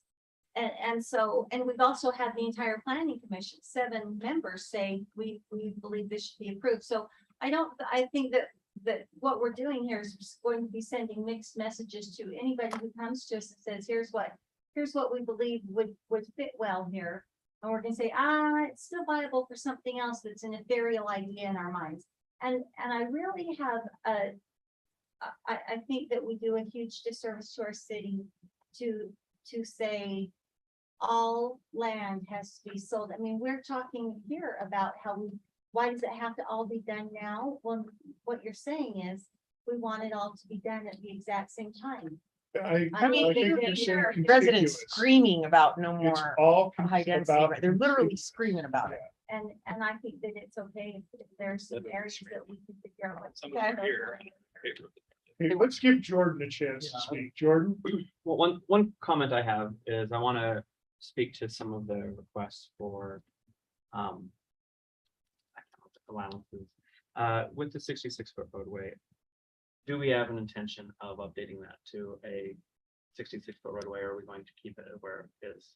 It's not even on our master plan right now, so that, I mean, it's theoretical that it would be there. I'm not objecting, I'm not saying that it isn't logical, because now that we've just So- approved one on the other side of the street, it Sure. would make sense to go through. Again, that'll But, be part of that master plan. but it's just not Yeah. on the plan at So all. I guess where I'm coming is I can't grant that until I have the information. So I guess I'm not opposed. I actually agree with, I think I too would like to go explore one of these because Take a trip. we have a road. In fact, it's going to become a road that has a light on it, 2500 West. And that's a normal sized road. And if anyone parks on that, well, you're dodging cars as you're driving down the road. That's about to have a major intersection. So I have concerns about Yeah. small roadways just because they are problematic. And so I do need to actually see something. The second thing is I don't think I can approve a deviation to the existing ordinance until I actually know what we plan on doing, because if we are not gonna put a 66-foot roadway in, then I see no reason to grant that. I think we do need to do our job to understand what we plan on putting there and look at that transportation master plan to see if it's going to be a 66-foot, and then it becomes not a variance, which is really easy. So I think we have a couple of things to do. I'm not ready to approve this yet. I also want to understand if, I know they're not required to submit this, but now I'm really curious if they've got something for the commercial. So maybe we'll have to talk later. But at the same time, I'm not ready to go ahead with this just because I think we have some homework to do. I would agree. I think we need an example. There's of what- tremendous interest in this land right now as commercial. I can just say that there are other people who have asked about it. But they own it, right? They, no, they have an option to buy. They haven't bought yet. Okay. But they're not proposing anything that is not already on our general plan. Okay, And so I just need to do my homework to understand. Yeah, I think we all do. Well, yeah. can you talk about I want to talk about kind of the concept here of what happens when you, I mean, when you have a major piece of property that even is owned by multiple owners, I think that we owe it to our citizens to consider what could be Sure. if it was developed contiguous. And that's really the key. This is taking blocks out of a section and not including them. I'm not saying that, I mean, everything is developed in pieces. But when you take a block out of a contiguous section, you damn that property to a future that has very little options. The issue you have here is, and it's the same issue that we had all along Antelope for the longest time. Antelope didn't develop because there were 15 different landowners. Right. And it actually locked up that land for decades. And so I do think that That was locked up because UDOT owned the frontage. for a even decade. before UDOT came in, it was still locked up. But you're right. We actually looked into building there and it was locked up. And so we need to be careful. And then the other thing, I mean, there's a lot of things to consider. Like I said, I'm not ready to make a decision yet, just because I have homework to do. But at the same time, I don't think he's requesting anything that's outside of what we have planned for the area. But if there are other plans that we can work through, I'm happy to look at those as well, if you have So- something specific. I'm surprised everybody's dismissing the buffer zone so quickly. What's Because that? I'm surprised everybody's Perfect. dismissing the Yeah. buffer zone so quickly, because the buffer zone is what makes developing in blocks more of an option, but developing pieces at a time. When you dismiss the buffer zone between a property that's not included, you are limiting the future of that property. That's why a buffer would be there, is because that property is not able to be developed at this time. You're allowing a buffer for future options so that that's not locked up thought into the- one thing. The buffer is largely, he's gonna comply with the. There's concrete several on one side. places. It's not just one place. So consider the buffer that's up against the central locked up property. It's not there. So that sounds like, Homework. yeah, so. I agree, that would have to be brought into compliance, or we have to have something from that landowner. That could be in the development agreement, right? I mean, I'm not throwing out that, I'm not accepting these plans as it is, I'm not sure where this is coming from. I said I need to look, do more homework, but yes, I agree, that needs to be looked at.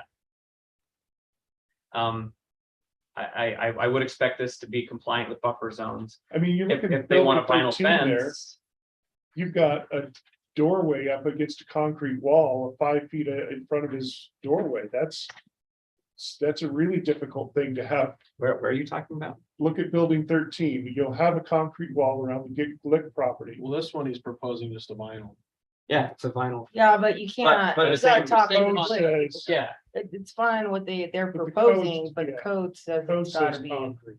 right, but At the same time, I don't, if the, I if can the almost guess adjacent which landowner landowners are gonna specifically want says, it. I don't want that, And maybe it doesn't.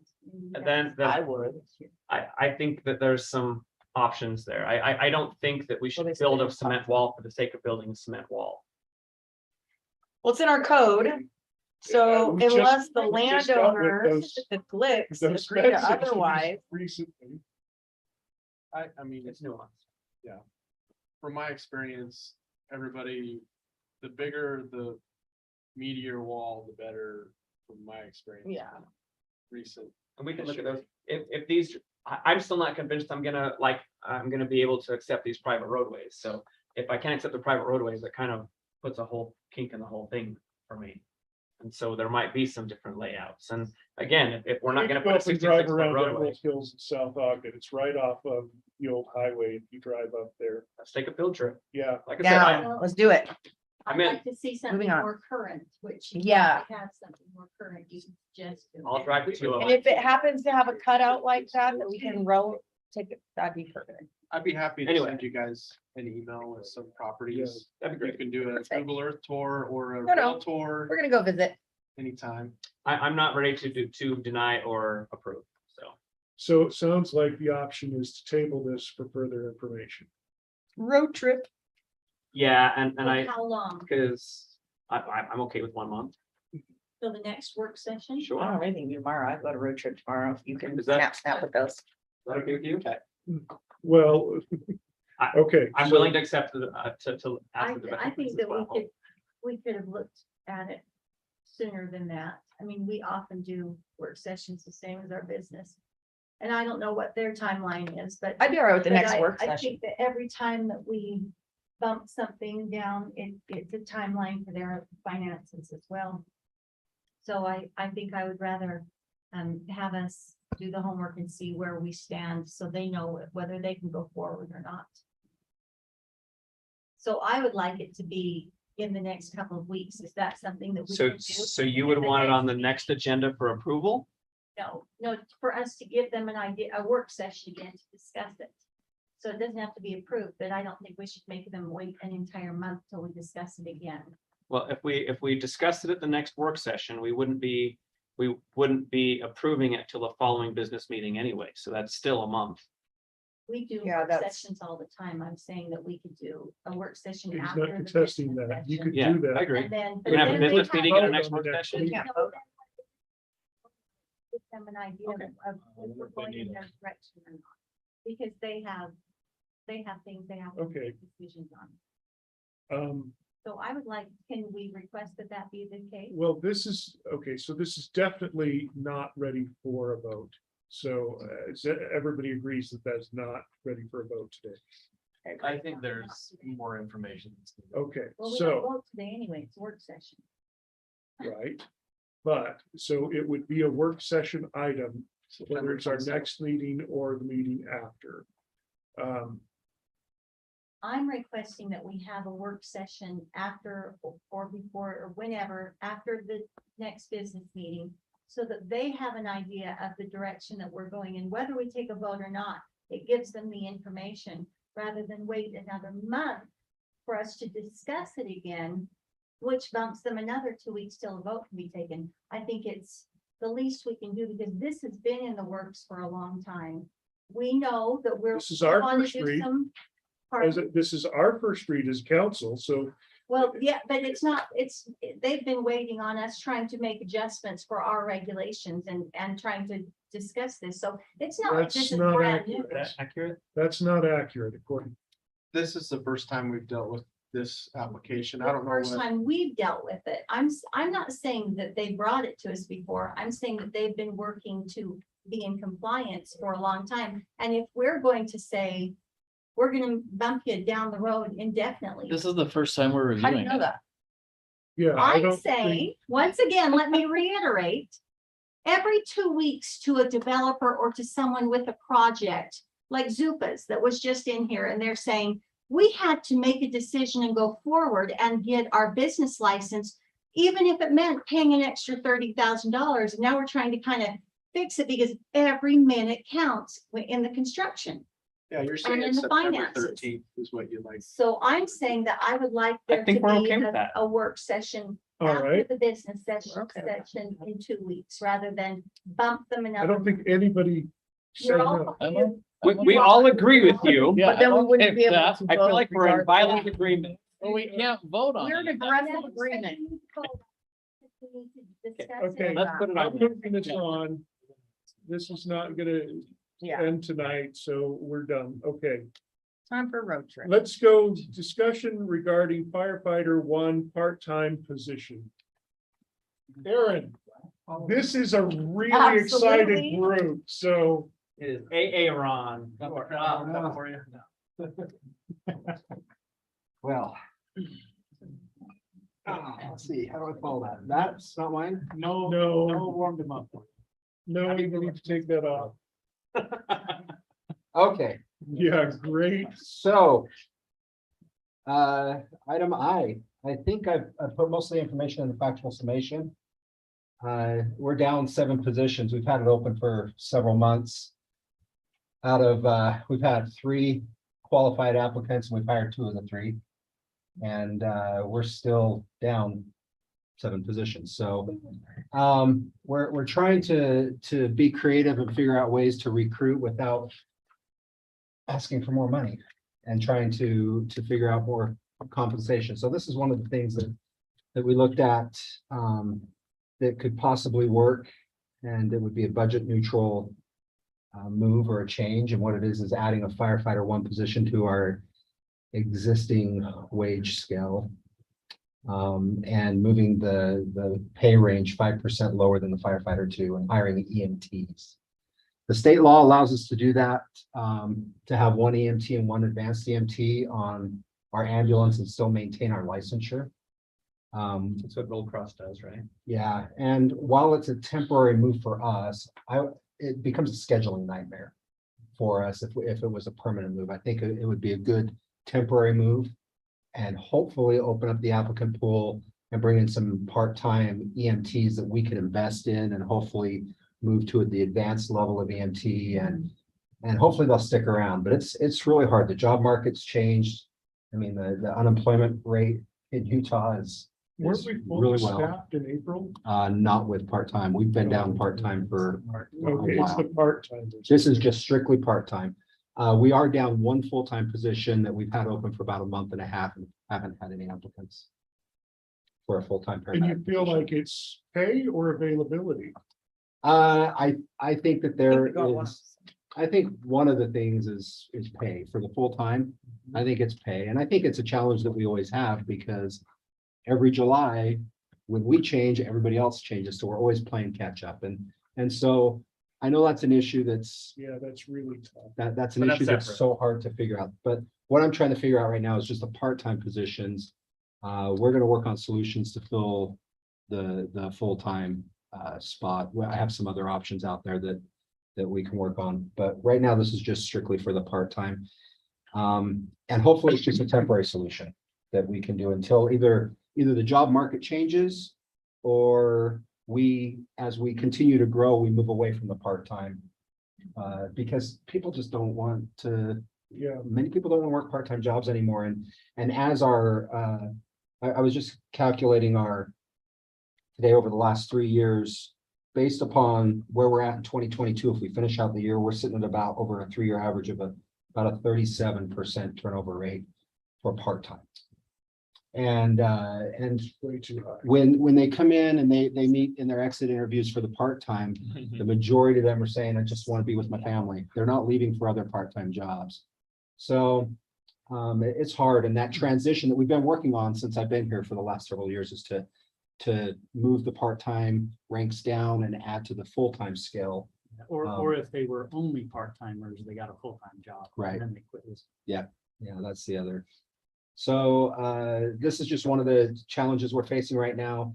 This is one of the suggested changes that I think we can try to keep things budget neutral and me not having to come here and beg for some money, which you guys have been very generous with over the last year or so. I think it's a good idea. I think the delta between a basic and an intermediate, while there is a delta, but I think it's something that they will actually, I think most of these basics will be intermediates within a year or two of I hope becoming so. a part-time. So I think this is a temporary thing, and I think it'll actually help us get a larger, it allows you to get applicants earlier and get them onto your staff. Are you still certified? You might have a job. Yeah, So we pay up. going. I drop off snacks. So, you know, really, this does bring up another Yeah. option that you just brought up is the retention part of it for part-time is that if we bring them in as EMTs, we want to be able to use the training funds to help invest in them to move on to advanced level training. And then once that happens, it would be an advancement. They would move to the firefighter to advanced EMT, just like what we're trying to fill now. But the other thing is I'd like to continue to invest in our part-timers and help them with paramedic training and paramedic school. Maybe help offset the cost of that tuition that they have for that training to invest in them once again, and hopefully keep them here as either part-timers or potential full-timers in the future as we grow, because we all know a second station's on the horizon, and that's going to be coming with quite a handful of full-time positions that we're going to need to. But if we are helping people to get that certification, there needs to be some type of reciprocal time commitment. Right. Commitment to stay. Because you can't have people, oh, great, you got me my intermediate, I'm out. Now I'm out, Right. yeah. And so there I'm has to not be a paying for it commitment. for So- money. I have a question. So if we have 7 part-time spots open, is it harder to fill? Like, is it a lot easier to fill the full-times? Can't we just combine a couple of the spots Well, to that's make them where I was. full-time going or? with this if this is temporary and And it's not a long-term solution, So. all right, do we need to Yeah, start but considering what's cost effective? moving having some of the people or part-times to a full-time? combining a couple positions and making them all full-time? You know what, that's an excellent idea, but we have 8 bedrooms at the fire station and they're all full, so we don't have any room. Oh, shoot. And so I would absolutely love to have more full-time, and I will be talking to you about more full-time applicants. And I almost We went, filled but what some- about some that bunk one? beds. And then they were like, Beds, "Oh, yeah, they we are." went- They won't fit in the room, unfortunately. There's not even closets in there. You could So, use. yeah, it's tough. You will have firefighters fighting each other. Aaron, how long do we run this experiment before we come back and say it's Time to fix it. not working? Well, I think what I do is That's we've great. got, and this is an excellent question. So I've got the 7 openings right now. I think right now I only hire 3 of those 7 with EMT, just because it's a scheduling nightmare. In order for me to, You can't to- have 7 of those. right, because Yeah. then if I have 2 EMTs, I won't be able to run the ambulance for that day. So it's a scheduling nightmare. If I had 3 right now, and I think also if you show investment in the employees like that, they're gonna stick around. They're gonna be loyal. I've got a couple of one of our part-time firefighters that went full-time for another agency. When we opened up a full-time spot, came back because we gave them their break and gave them their first job.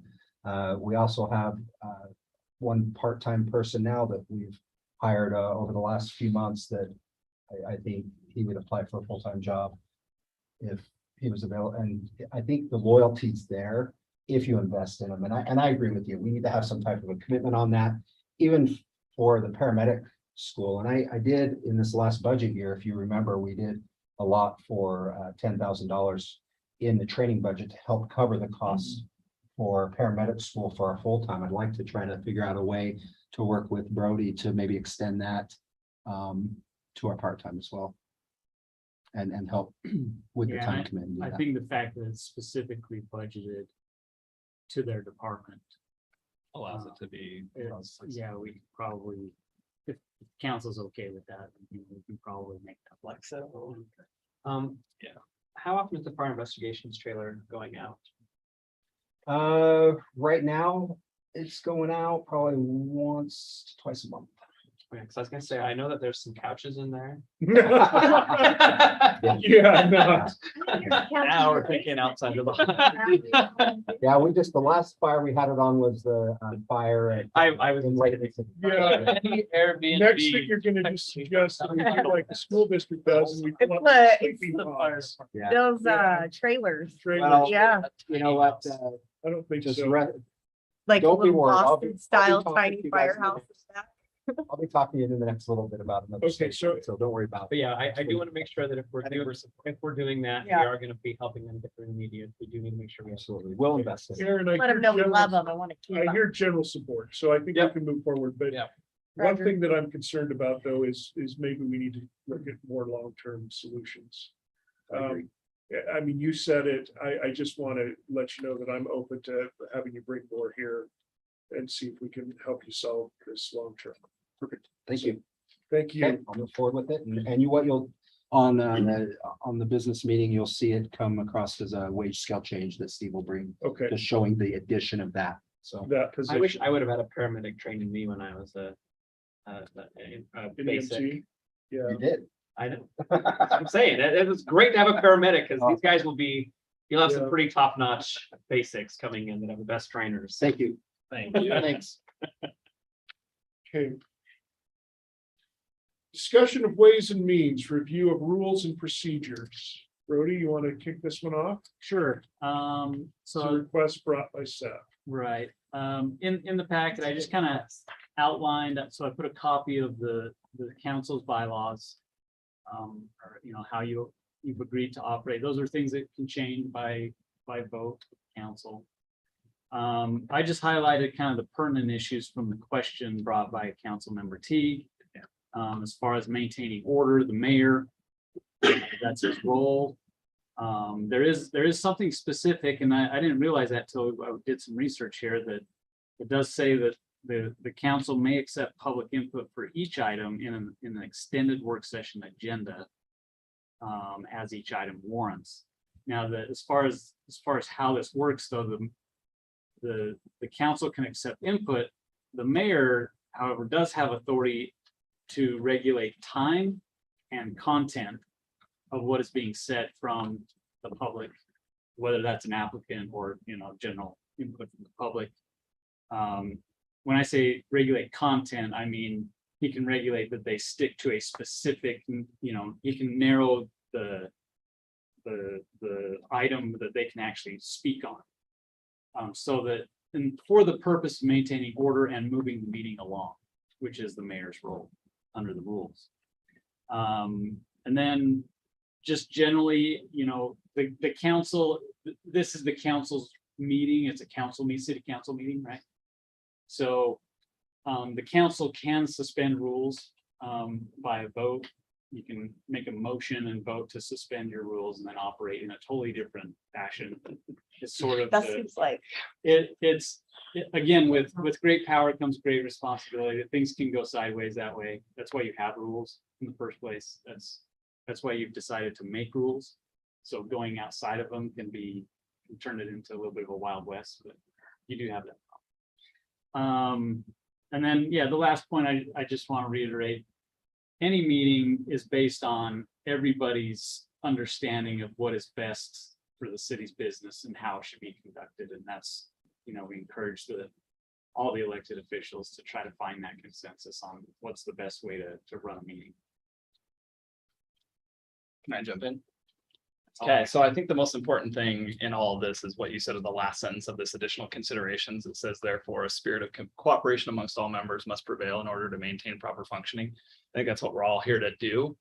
But this discussion first arose out of a concern I had when we had a discussion and we needed like one answer from a participant in the audience who was not allowed to interject and share what they were asked to share by the council. and there's three of us that did. Yeah, and then it happened a second time, and then there's been, again, today there were some opportunities where we needed some information, and it felt like we were asking staff for some information where they can't possibly always know all the information, and ascertaining that they could come up with the solutions for what an applicant wanted to share with us is just, I think that was a challenge for us, and I think it made the conversation stifled. And so I don't necessarily care how we solve that problem, but I think it needs to be solved because it is really causing me, it's challenging me to get the information I need to help me make a decision. And as one of the 5 voting people here, I need that information. So that's where I came from when I requested this item. So I don't know what you guys' thoughts are there, but it's been a challenge for me. I don't do sidebars, so the fact that if they're here, I can ask them while they're here and that camera catches it, I'm a fan. Yeah, and I totally respect that we need to have order. We can't just have like people talking out of line and talking over each other and all that, like that obviously needs to still be maintained, but getting the information we need when we need it is the most important aspect. So I think we can avoid a lot of this if you'd be willing, Mayor, when we request, like even in a business meeting, if we say we would like to hear from the participant, if you'd allow it. My number one concern is consistency. I think that we have to have the same rules for this meeting as we have for the last 10 meetings, as we have for the next 10 meetings. I think that the greatest failures that we've had and the greatest criticisms come when we change the rules according to the temperature of the meeting. I don't think that's right. And so for me, there is method to the madness here. I've tried to say, okay, we're going to be consistent. And the way that we be consistent is we don't say, hey, you know what, you can talk, but next meeting, nobody can talk. But this meeting, you can, but you can't. So either it's an all or nothing situation. Give me my turn. I'm just raising my hand. Okay, so for me, it's an all or nothing thing. So the other part of this that really plays into it is I've been pushing for all those who want to be on the agenda and staff to be complete, prepared for the meeting. Meaning that all the information that needs to be gathered is gathered so that it's in the packet, so that you are prepared before you get here, not waiting to find out what somebody says when you get here. Because I think that there's two parts to that. You have to be prepared to be here, but also the public is owed the opportunity to be aware of what's going to be on our agenda. I think there's been a great deal of criticism that we have an item on the agenda and something comes in the packet, and then we've showed up at a meeting and and this is not since I became mayor, but in past, they said, well, and then there's a whole new set of plans that shows up when you ask the applicant and he says, okay, all that stuff in the packet, we've changed our mind and here's what we really want to do. That's not fair to the public. The public equally has a chance to prepare for this meeting. If they have something they want to bring up and say, you know what, I have concerns with this plan, they are owed the opportunity to be prepared as well. So that's been the push has been to make sure that it's complete before we begin meetings. And I think that that's not too much to ask. It's certainly streamlined our meetings because we haven't been saying, okay, what do you got for us? Let's start here. Can I Go now? ahead. Okay, so I feel like you totally strawmanned that conversation. Turned it into something that it wasn't. Because this is just directing that we would like to be able to ask them questions if they're here pertaining to the information we've been given. So the public would still be privy to that. And here it says we can. And these are the rules. So we're just requesting that they be adhered to. So when we ask as a majority that we would like one of the people here to answer a question for us, it should be permitted because the rules say it should. Well, what I don't want to have happen is we all take a vote to overrule the mayor, because that doesn't look good either. That's why I go back that if we feel I like don't care. the information in the packet is incomplete, I do think that if we specifically say we would like to hear from the participant, that be granted. I mean, we have the right to overrule anything, but I don't think that's a way to do business, because at the end of the day, that last statement does say we need to have a spirit of cooperation. So my only request is that if we want to have additional information, we're allowed to ask without a vote. Yeah, if you go that route, I actually felt like tonight was a pretty good example of how, you had some information you wanted from an applicant here. The mayor was keen on saying, we're not gonna say, okay, now it's PowerPoint presentation time for you to say whatever. Yeah, I Just thought say this was whatever well you done. want. The mayor said, okay, we have specific questions on specific issues. Only answer those. Yeah, And and I I'm thought that was pretty Well, good. then I'm good with I that. mean, when we're talking about consistency though, like today was a great example, I think. We did not solicit any feedback from Zupas and they were given an opportunity to speak because the temperature was good. Then when the temperature took a negative turn, we needed information. You didn't grant that. You just said no.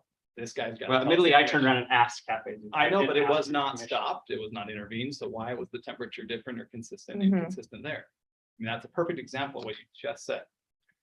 So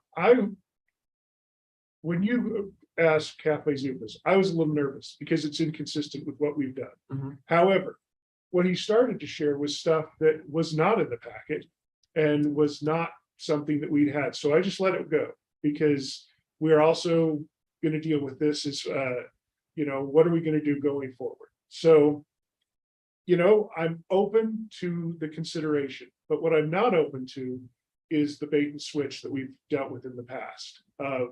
Here's your preparation for a meeting, but when the meeting comes, we're not going to deal with any of that. We're going to start over. I never experienced bait and switch previously. I In have. fact, it I was, have. I haven't. I don't recall ever having them say, this is not on the agenda, but we're going to address it. I'd We, like a specific situation when that happened. we got plans emailed to us The a day half hour of? before the meeting. And you Yeah. were on the council. And we discussed it, and did we stop? Did we vote on it? No, we tabled it. That doesn't Okay. matter. I think the Okay, point so is what I'm that saying is. We tabled it because we didn't have the information. But that was you a didn't half have hour it prepared before, to meet right? before the Like, meeting. you don't expect him to come in here and. That's not a bait and switch. So when somebody is here, I think the consistency is to say that on work sessions especially, and that's what it says in our rules here in the Ways and Means says.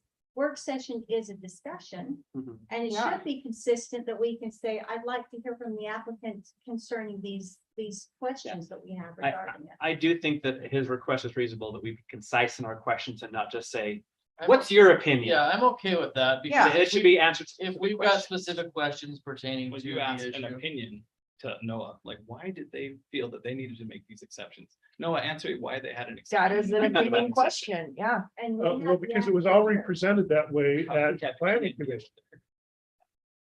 And we actually had clarity when we could ask. So- Specifically, why were these three things not, why were they different? And so to bind our hands and not allow questions, I think the consistency does go with anybody that shows up for these work sessions. If we have a question for them, we should be allowed to and permitted to ask it, and they shouldn't feel like there's an impediment to tell us. And because I've heard from people individually who've said, I can't believe that I traveled this far and I wasn't allowed to even address the questions that were asked in the group. And I think that's a terrible way to do business with people. I don't like the silencing of it. Like, if we've got a question, I feel like it's just like, no, like, and it was just, and I'll give an example, and I can't remember the gentleman's name that was sitting over here, and you directly told him he could not respond when we all three asked. And it just seems like that, wait a minute, we're elected to ask these questions to make sure things are going appropriately. And if we've got more questions in a council meeting, it should be relevant That to was ask them. absolutely something that should have been prepared ahead of the I meeting. think it was just. It was, what it are was you just- actually asking? And he was asking for 5 feet grace. And that's absolutely something that should have been clear before the meeting. But if But it it wasn't, we wasn't. should be able to Okay, have the ability to ask it. But you weren't letting me focus on the person who should have had the information. No, that I'd say you go straight to the person who Who- is the Information, yeah. If they're sitting there, why That's a, wouldn't that's you? a middleman. So we're talking a lot about planning stuff and that's me. And, I'm sorry if if there's ever been instances where I haven't had the information. I do my best to be prepared, have things. And it's one thing if you ask a neutral staffer that you've hired to represent the city, and I'm happy to ever give opinions. And if you're running the meeting, if you want to call on the applicant, there's a lot of times I can't put all of the information or anticipate all the questions that might come up that the applicant might be able to answer for them. So it's up to you, but I'm just saying, like, I'm sorry if I've ever not been prepared, but I do my best to try to anticipate the questions, but sometimes it's. We're not victimizing you, Noah. But it is But it you- it is a thing. You can't be expected to know what 5 people are gonna ask questions on. And you do your best to get it through, but I got more questions, every question that gets asked. So good luck, my I friend. think it's reasonable for us to ask an applicant questions. I think it's reasonable for us to limit the scope of Yeah, the discussion to what we prepared for. Agreed. And not let an applicant go off on.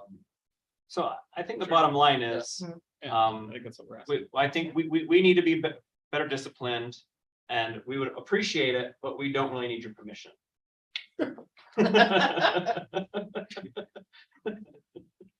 Well, if that's the way it's gonna be, then I'm gonna open it up to everybody, because, I That's- don't think that's the right way to go on this. well, if fair's We're fair, so if you're extreme. gonna say to some people, you can talk, but others can't, that's We're not not fair. saying that. We're saying if we have questions, that And like we 3 give them the instances. ability to respond to us, not they just get to jump up and answer anything. If we have a specific question and say, hey, can you answer this specific question?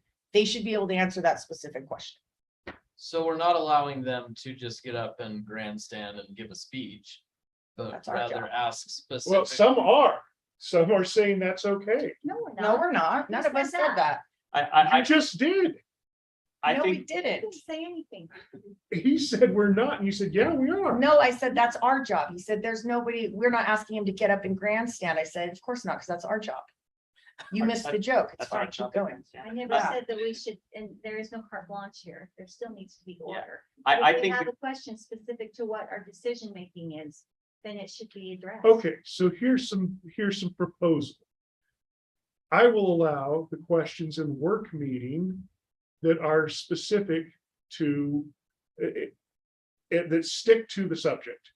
I'm not gonna say, okay, you just get to present for the next whoever, how long you want it. Absolutely agree. Take I up think our in the minute, 3 instances we're talking because about, that has that's, nothing to do with that. Yeah. because that's what we've dealt with in the past, and we've been here for hours on a single item. Paul would I stop wonder us why we're anyway. here. Oh, wait. No, only if we're off topic. also too soon. Only No, it there, wasn't. the second part of that mayor's job is to move us along. And that's what I'm asking But here. moving along doesn't mean negating question asking, because. I didn't say that. I just Correct. said, So if you're saying that your. that job we is to limit move it. us along, then I'm saying my job is to have clarity on a subject. and I So- just said, I will go to that part and make sure that we clarify things. If we limit the scope to what's on to specific subject matter. topics. Agree. That's Okay. what we gotta do legally I think anyway. we're in right? a- But then I'm gonna ask that we don't Yeah, do this twice.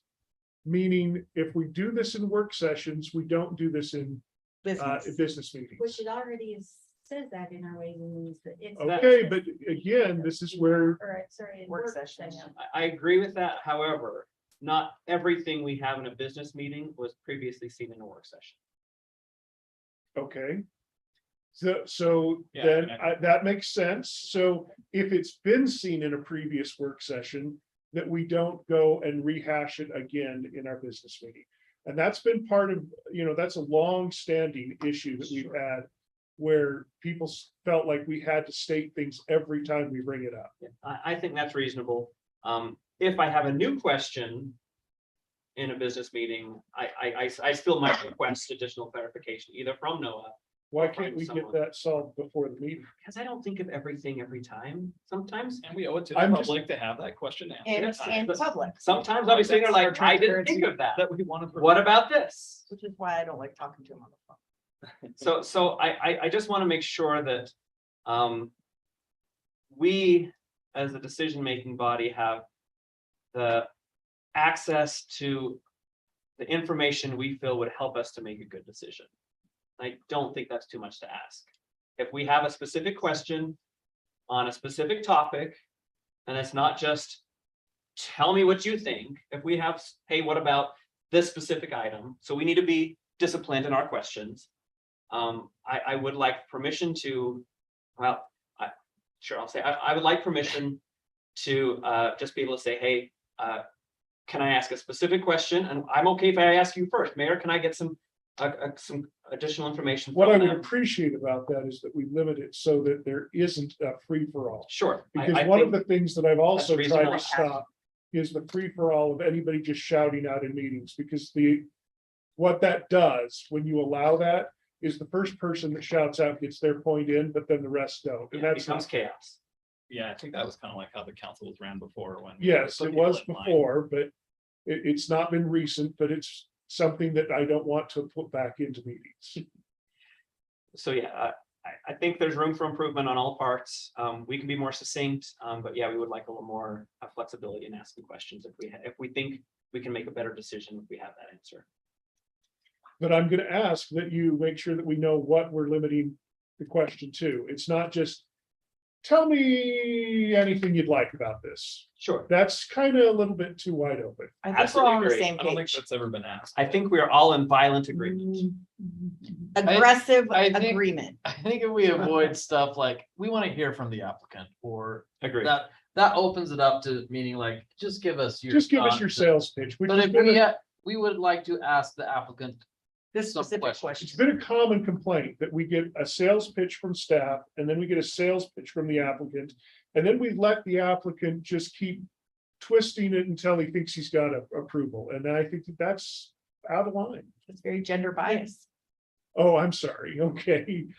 But I mean, They, like, so another example though that I had an issue with today was like, we're having a discussion, we're digging in, we're asking questions and stuff.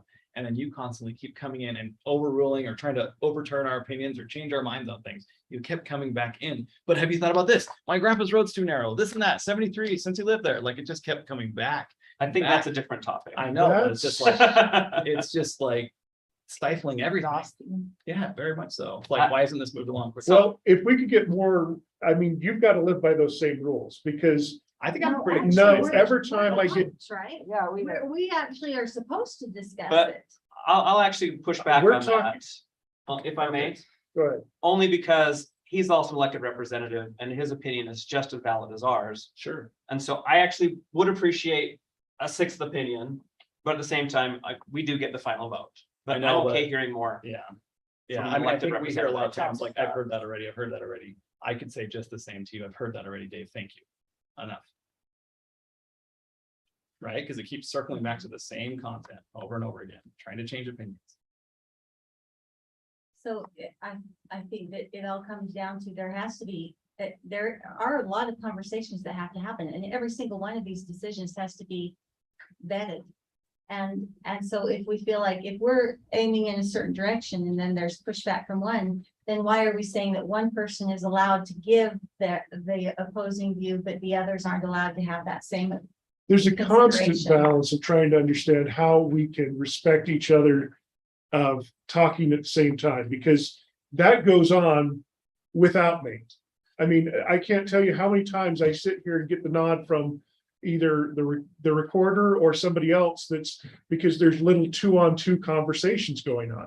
That's got to stop if we're going to be, if you really want people to not say, okay, I've got something to say here, you got to listen to each other too. Because poor Jordan's been talked over so many times that it's ridiculous. Jordan talks over other people so much. What are you trying to say? Hey, we have all talked over something. No one victimized here. Knows how to stand up for themselves. Jeez. There doesn't need to be somebody's picked on here. Aw, poor Porosding. I think we've gotten to the point, right? I feel like Yeah, this is. Grown dog. I'm ready to move on. I think we have an understanding. Everyone agree? Yep. Okay, thank you. Okay, let's discuss crossing guards. Go for it, Sergeant Carter. Have we had any update on this? Follow that, Please, sir. sorry. Yeah, we are still short crossing guards. That's the update. So Syracuse, Really? You didn't call Syracuse me. Elementary did send I out an brought email up specifically Butler Yellow. requesting. I get Okay, it. so I'm gonna give Almost this worked update tonight. because this is an update that happened just today, hours before this meeting. I was in another meeting where both UDOT and and the yeah, well, anyway, multiple groups, we have a coordination meeting of construction that happens weekly. And multiple groups were saying that now that school's started, they're really concerned about places we have not had crossing guards, but it's because of construction. So there's no question we could use more crossing guards than even we have scheduled right now, but we don't have them. And that's one of the real frustrating parts that I had to answer was, I'm sorry, it's not that we wouldn't hire one more, it's that we just don't have anyone to hire right now. So I think we'd hire 10 today. if we could get we would, that's agreed, that's my point. So that, I would say that the big piece that we're here for today is to talk about the wage issue. So to increase our crossing guards to the point where they fall in the same benchmark standard that we've set in policy on the other one, it's going to cost us about $60,000 a year. That will be neutral in this year because of all the salary underrings from being short police officers. So we won't have to worry about the cost this year, but there will be a cost with it next year. The reason for the benchmark discrepancy, if you will, it's rather nuanced. I mean, we're kind of learning what goes on in that system. The more we've been into it, the deeper we've been in. So as an example, HR maybe figures out now that, hey, this city was reporting their crossing guard as a seasonal employee, whereas we were reporting it as a part-time. So when you run the report, you're not getting all the information back. So the data that we had, which was presented to you for consideration in July's budget, plain and simple, wasn't as accurate as what we have on there today. So the idea with it is to let you see the documentation so you know where we stand within the benchmark so that you can have the discussion as to whether you want to address the benchmark in the next meeting when you can vote. Well, I think it's a huge issue. It has to be addressed. I think that we have to be competitive. And it's a blessing that it won't do anything to us right now. So I think that we need to look into changing that rate. Can we look into what they do for Davis School District about getting season family passes from Lagoon? If they do For, this, if they'll do it for at cost for the cities, for our crossing guards, because those things are expensive. And if mom can get her kids, I'm telling you. No, that- your concept's accurate. Clearfield they give their part-timers the season pass to their aquatic center. So Yeah, I mean, that's- it's something on there. That's a big, You know, if they we also can have check some, in with them. they also have some bonuses that they were doing where it was, you know, as an example, a $50 thing that would, a hiring bonus, if you will. But they're still short too. That's part of the problem that Yeah, we're it's not that like. addressing. Yeah. It's not like that's solving the problem. Can I hear from Steve? I don't know how Fairfield does it, but we gotta be careful what we give as far as benefits to part-timers. Taxable, Yeah. because you are asked to. Well, and then it can also be a taxable benefit. So, They're gonna have to pay tax on it. yeah, like it'll come out of their paycheck. So Why do they because make of- things so difficult? Because of the value of that, State, that perk. Do we provide Yes. crossing guards access to the community center? yeah, because they're employees. Is that not accurate? I think we just do believe so. I think full-time it's full-time. employees. Just full-time, okay. All right, well, I'm not against giving them access, but do you think that's really gonna I change? think money will be more. So Is it a wage issue or is it a Oh, perk yeah. issue?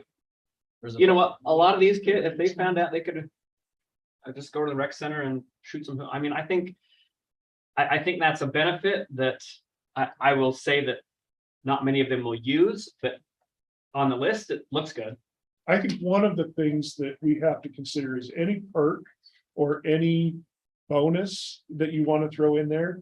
That I think those people who've done it successfully have said that you have to be here so much of participation and be here at the end of the season. Sure. To get some kind of like financial bonus, because you don't want to say, like, for example, I think Clearfield said you have to be there 75% of the time, but then they had people quit at the 76% of the time, because that's all they were in it for. So they changed their rule. This is what Mayor Shepherd told me. They changed their rule that you still had to be employed the last day to get it. So I'm just Makes sense. suggesting that if we have any kind of incentive that you want to talk about, you need to understand that it's got to have some kind of It's gotta be catch. tied to finishing. Yeah, Finishing the to job. finishing the Well, job. Yeah, If finishing the you job. do recreation center access, it would be while they're employed. Right. And it Yeah. would end when So they're not. only while Yeah. they're employed. Sure, yeah. And so I think that is, Unless they I think a finish lot the of job and it people goes to summer. would consider that, again, you're showing them the list when the people are considering said, hey, you're gonna get this much money. And by the way, you're gonna have access to the recreation center, the gym in the, list the benefits of the recreation center and things like that. And that is, Amp up some I shit. think that's a cost We neutral can look at that. item. Cause we used to do that, Brody, but so I know there's something that might not be, able to- we used to. So I think we need to incentivize this because as we are right now, it's not safe for our children. To And be honest, though, I think that it's a bigger incentive to have a bonus at the end than it is to say, we're just gonna raise your $2 an hour or $3 an hour, or even $5 an hour. Because they work so few hours, it's 3 hours a day. So if they only work 3 hours a day and you raise them $5 an hour, is that $15 really worth it to them? Or is it more worth it to them that they get? I know Clearfield's throwing out a $500 bonus for completing the season and being there 75% of the time. I just think right now that they're not even starting the season. And so if I have trouble with them leaving, I think right now you've got to get them in the door. And then But wouldn't a cash incentive? Cash incentive would be that. I Would think be that the- opens the door. Would be the bait. I think you need to do both, is what I'm saying.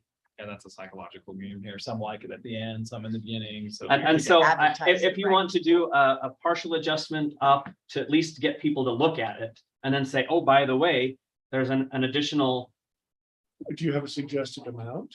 So the things that were recommended is, so 1524 to 2095 would be the scale.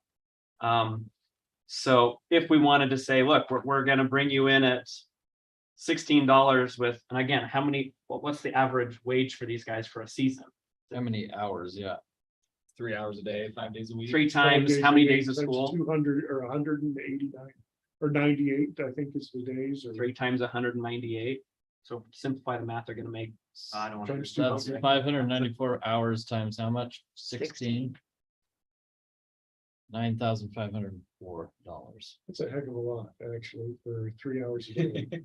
Yeah, and. That's still under 10,000, And no. so I think you need to at least get to the minimum to 1524 and then say, yeah, there's a $200 bonus if you complete the season. I hear that job's exhausting too. I'm You serious. I hear it's for I thought you were gonna do it. No, I volunteered. He didn't call me. I think he's afraid of me, but that's okay. Many people are. He's used to it. I don't know. I hear it's really exhausting. Like, So- I've talked to a couple people who use Okay. crossing guards, like for the hour and a half you're there in the morning and then after school, just the in between of when you're trying to get stuff done and get back there on time and then deal with everybody's kids. I'm like it's just, it wears you out after a year. So So I'm saying, takes a yes, lot. let's bring them in. I think we should update the range and adjust it slightly down, just a hair. Enough to cover the $200. On the top end Or I'm used to it. or on the bottom? probably just the scale, say, so at the end, if they complete it, they will be in the scale With the bonus. with the bonus. I mean, you can do what you want with it on this. I would tell you that we have not had one person tell us that they're turning us down because there wasn't a bonus. That's right. What did they tell you? What did they tell you? I mean, the ones that we've seen, the ones that have like went through the process and asked for and had decided they would either accept or decline the job, it was money. Okay. So we had one lady who was going to do it. This was April, maybe. She was set up, ready to go, and then she's like, yeah, I'm not taking it for that wage. I'm not gonna do it for less than 15, which puts us in the wheelhouse of what So that let me is ask a right now. different question. How many do you have leaving mid-season? Well, Maybe I I'm trying to fix guess the problem, here's what I different would problem. say is when they're in on mid-season, it would be my guess that very few are leaving because of wage. What I would see them leaving for would be life circumstance. Something happens where it's like, look, this just wasn't working out the way I thought it would, where I could come do this and get my kid to something else at a different place and, or parents get sick, whatever it may be. I don't think. We're never gonna be able to overcome that with wage. Exactly. Yeah, Agreed. That's So- normal. But Yeah. we also, I mean. Or bonus. Yeah. Other than this past year, I mean, yeah, it happens, but we've never seen the turnover like we've seen this year. Yeah. And in past years, I mean, yeah, you had people that were still doing it for $9 an hour, but they didn't have all the external pressures on them as far as, inflation and things that are going on with them. Sure. So, I feel bad with Ryan because we always tease him now about, hey, what happened? Lanston losing people left and right. What are you doing wrong? But, it's a tough situation with it because you do get a lot of them who have this, and we had some who left in this, concept of where we had to triage it because they didn't want to move crossings. We anticipated that was gonna happen. Right now, I would say that we're in a pretty favorable situation where Ryan's got enough of them in the pipeline now going through the process that I feel pretty comfortable we'll be able to have greens and oranges covered within 2 weeks. And then we can talk to the other ones about being able to say, do you want to return to one of the yellows? So I think we're sitting in about that 2 week window where we'll be pretty close to staffed out on this. Well, I'm in favor of doing the wage adjustment. And then I do think I think we ought to offer recreation, the rec center as an additional benefit. Sounds like we have to look into that deeper though, before we say yes to that. Okay. And then, You can also do, so I'll throw this out there, I haven't vetted this out, so. Potentially, start with potentially. Potentially, if you want to like advertise a perk, you can do something that can also contribute, to the area. You could do like a pass, or for those who want it, like we can give them a pass to a local business that the city buys, but not everybody's gonna want it. Yeah. But you offer it. sure, And then some of them will take it and we buy it and give it to them. so 2 free passes to a local. Or whatever it is, yeah, Sure. I'm not gonna pick out a business, Make but it you can so probably think of everything some. has By on the it. football. Yeah, so you can do something like that and we can decide what that actually is, but. That sounds like the Wade would be the most. I agree. I mean, I That's think, gonna you're be gonna have, and meat right now, potatoes, yeah. we've got some people who are coming in and they're just starting. And you turn around and say, hey, look, we appreciate this. We went back in. Council looked at the situation and said, this isn't gonna be sustainable. We need to address the wage issue. And people like that are looking at it now and saying, man, I signed up and I got this big jump. Unless they really hate their job or have a family situation that interrupts their job, to some degree, they were already saying, look, I realize what this pays. I certainly wish it would be more, but this will work for now. And I look at it and say, you're taking this and addressing that issue to bring them back in line. Outside of things you can't control, this has to have a positive effect. I feel like this was already an oversight, or just correcting something. That's what I would say with it. And again, we don't have to worry about the budget implications right now. That's a bit unfortunate, but it's also a good thing in our conversation. I hope to be able to have to deal with Yes, that. let's deal with that next year. But I say we go forward with this wage increase, and I give it a month or so. If this still isn't resolved, then we look at the additional items that we've talked about, perks, because we got to take care of these kids and get them to school safely. Okay, Thank you. Thank you, Jim. I'm gonna move us into our alternate meeting that was a maybe, but now it looks like we're gonna have it. I will call our business meeting to order. Our item of the agenda is take action on crossing guard hiring process, which is really wages. Are we gonna adjust the wages? Do we need a Yes. public hearing? Yeah, we do, actually, do we not? It's not advertised. It's a budget issue. For wage scale. You can adjust the wage scale. All right, so we don't need one. It doesn't matter. There's no one here. So, except for Logan, sorry. Logan. You don't even live in our city, right? That doesn't make him less of a person. It makes it less relevant to talk about finances.